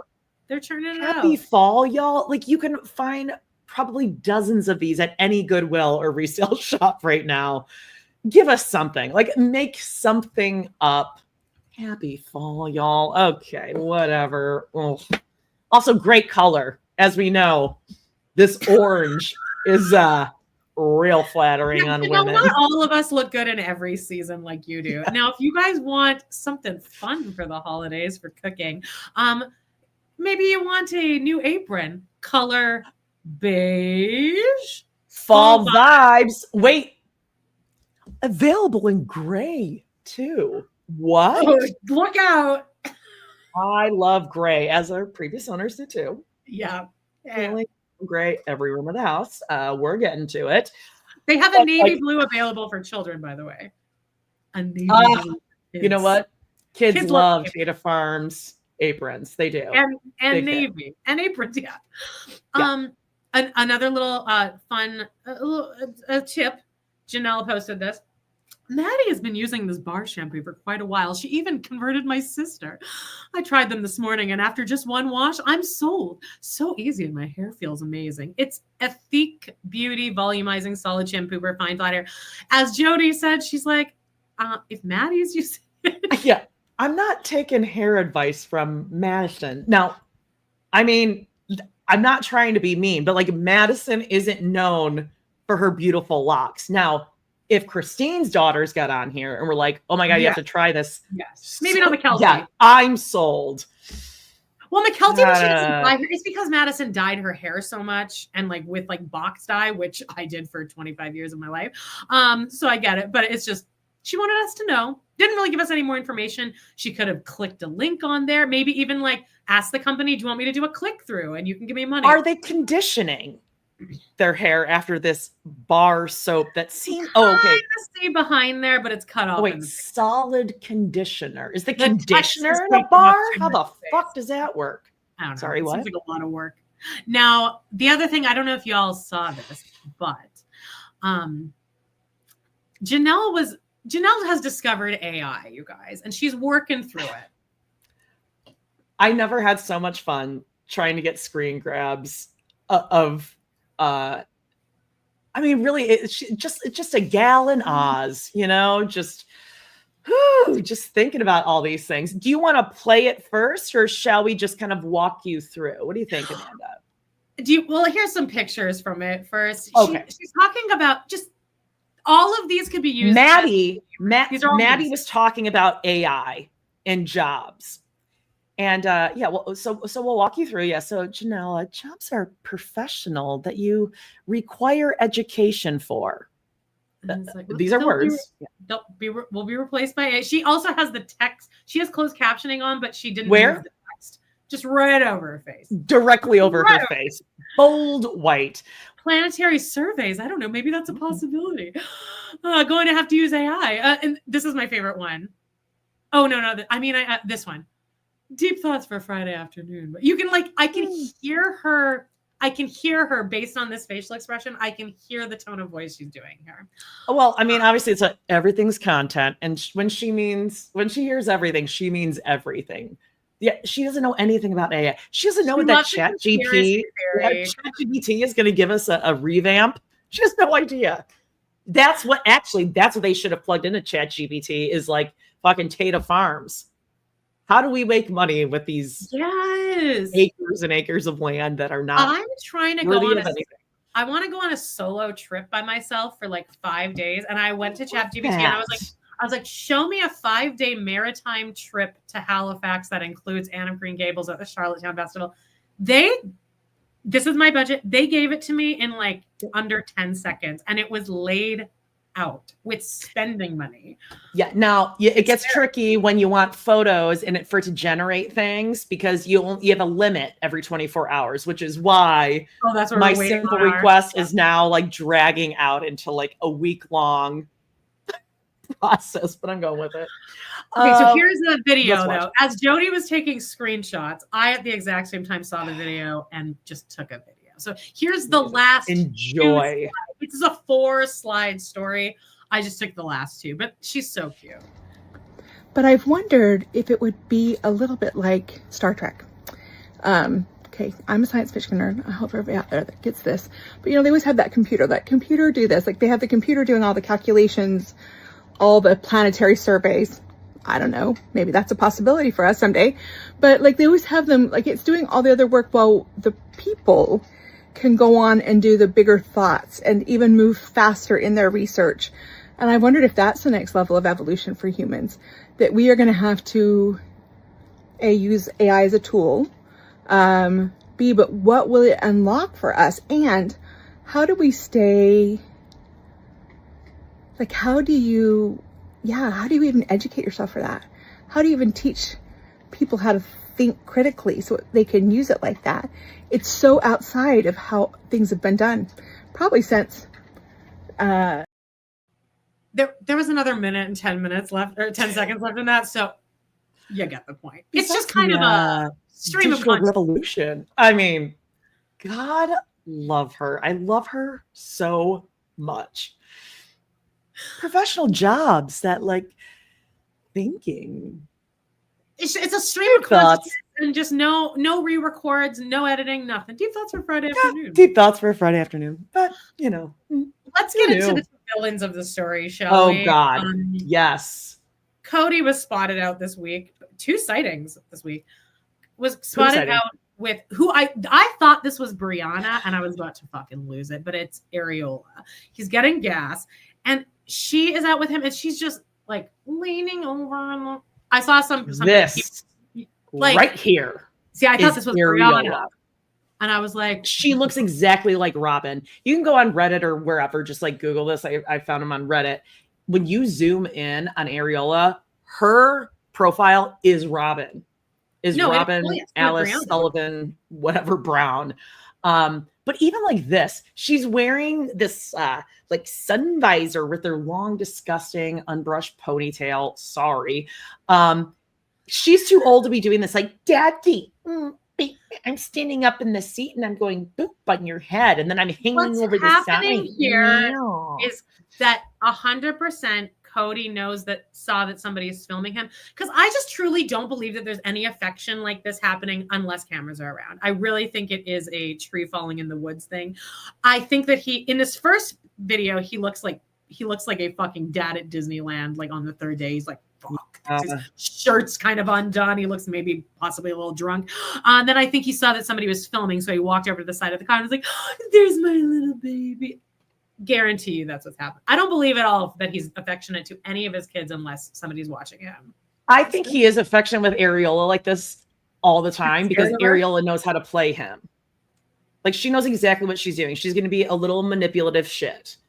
Like a little attention seeking, whatever. Like, I'm sorry. I know this kid Like anyone who has worked with children for a significant period of time knows an areola. You like, Oh yeah. you could already see 20 years out. It's very obvious. She has a very specific kind of personality that is a selfish, spoiled, overindulged kid who thinks every adult wants to pay attention to them. And that is the most.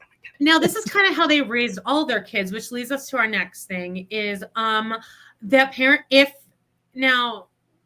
God exists, apparently he wants this family to keep churning them out like this, because there is speculation based on one picture. This one, I listened to From the Friar this morning. They kind of did more of a deep dive on it. They said that this woman has now put her account on private. I'm sure she had no idea what was coming to her, but her whole account was private. She didn't.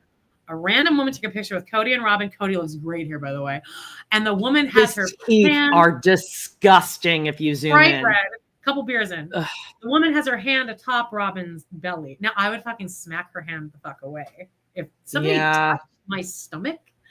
Yeah, like you've been leaning in. No. The way this thing blew up, and like the angle is perfect. It looks like she is putting her hand on a pregnant Robyn, like a 5 months pregnant Robyn. Yeah. And it's like the way the shirt is just angled and Robyn's giving a smile like, eh. I mean, she looks pregnant. So people had speculated.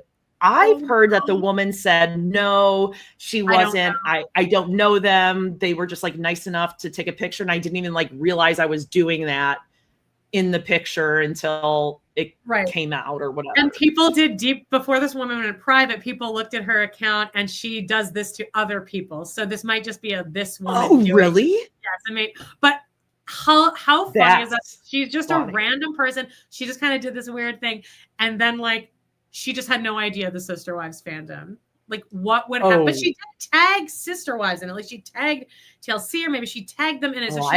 So she purposely does that to make people look pregnant? No, I think it just might be like a weird thing that she does, and she doesn't know she does it, but she sure knows she does it. Oh God! She did hashtag Sister Wives, so she does know who they are, kind of. Well, I love this for Robyn. It's a great look. To me, it doesn't seem fair that there are people out there who would be good parents and wouldn't turn their kids into people that can't exist in society. It seems unfair that God would give Robyn another one of these to fuck up. Like her kids are so fucked up. He's so done. He does not want another little one. Can you imagine though? But his kids are getting older, and he's gonna lose interest. I mean, I don't know. I think he's gonna be clinging on to this one because he knows he cannot do better. And that's it. Maybe he'll help meet the love of his life on Special Forces. Who knows? Guys, give me your advice. I just got a request for 3 overnights with not 1, not 2, but 3 French bulldogs. Should I take it? You're gonna love that. You love Frenchies, don't you? I don't know if I want 3 at the same time, babe. Should I take that? I'll make $500. I don't know if it's worth it. That's pretty good. $500. That could get you that vacation that you're looking for. Maritimes. Gonna go see Anna Green Gables. Can we see the town? You guys, I should post pictures of all my dogs, but next week I'll send more. Next week. Speaking of next week, we will be here Monday, August 25th at noon Central. And then starting September, we'll be moving our lives to Tuesday. But that way you're getting Christine's book. You are getting Seeking Sister Wives. You're getting Special Forces. You're getting it all. Everything. Yeah, we love you guys. Make sure you check it out. And make sure, please, that you check out Pod in the City. We're just starting to finally really take off, and then they canceled the show. Yeah. So help us out over there. Join our live streams. We're redoing all of it just like that. And if you guys want, you can go buy for just $5 one off on our Patreon, Pod in the City. Me and John watching the live finale together as it was meant to be. And check out me and Jodie's Patreon. We have Girl Dinner, Post Secrets. We have Kicked Out, season 14, episode 1 of Sister Wives. Mary looks great in this picture. And on Thursday, Special Forces TRP. How about that? And that's it. Walter, what do you think? Who knew? We love you guys. Remember to smash that like, check out Patreon, our merch, all that good stuff. Leave us a 5-star review on wherever you listen to the podcast. There are a ton of you did that. So thank you. That's Did they? I don't even. Yes. Thank you so much. Thank you. We love you. You're all adults. Bye.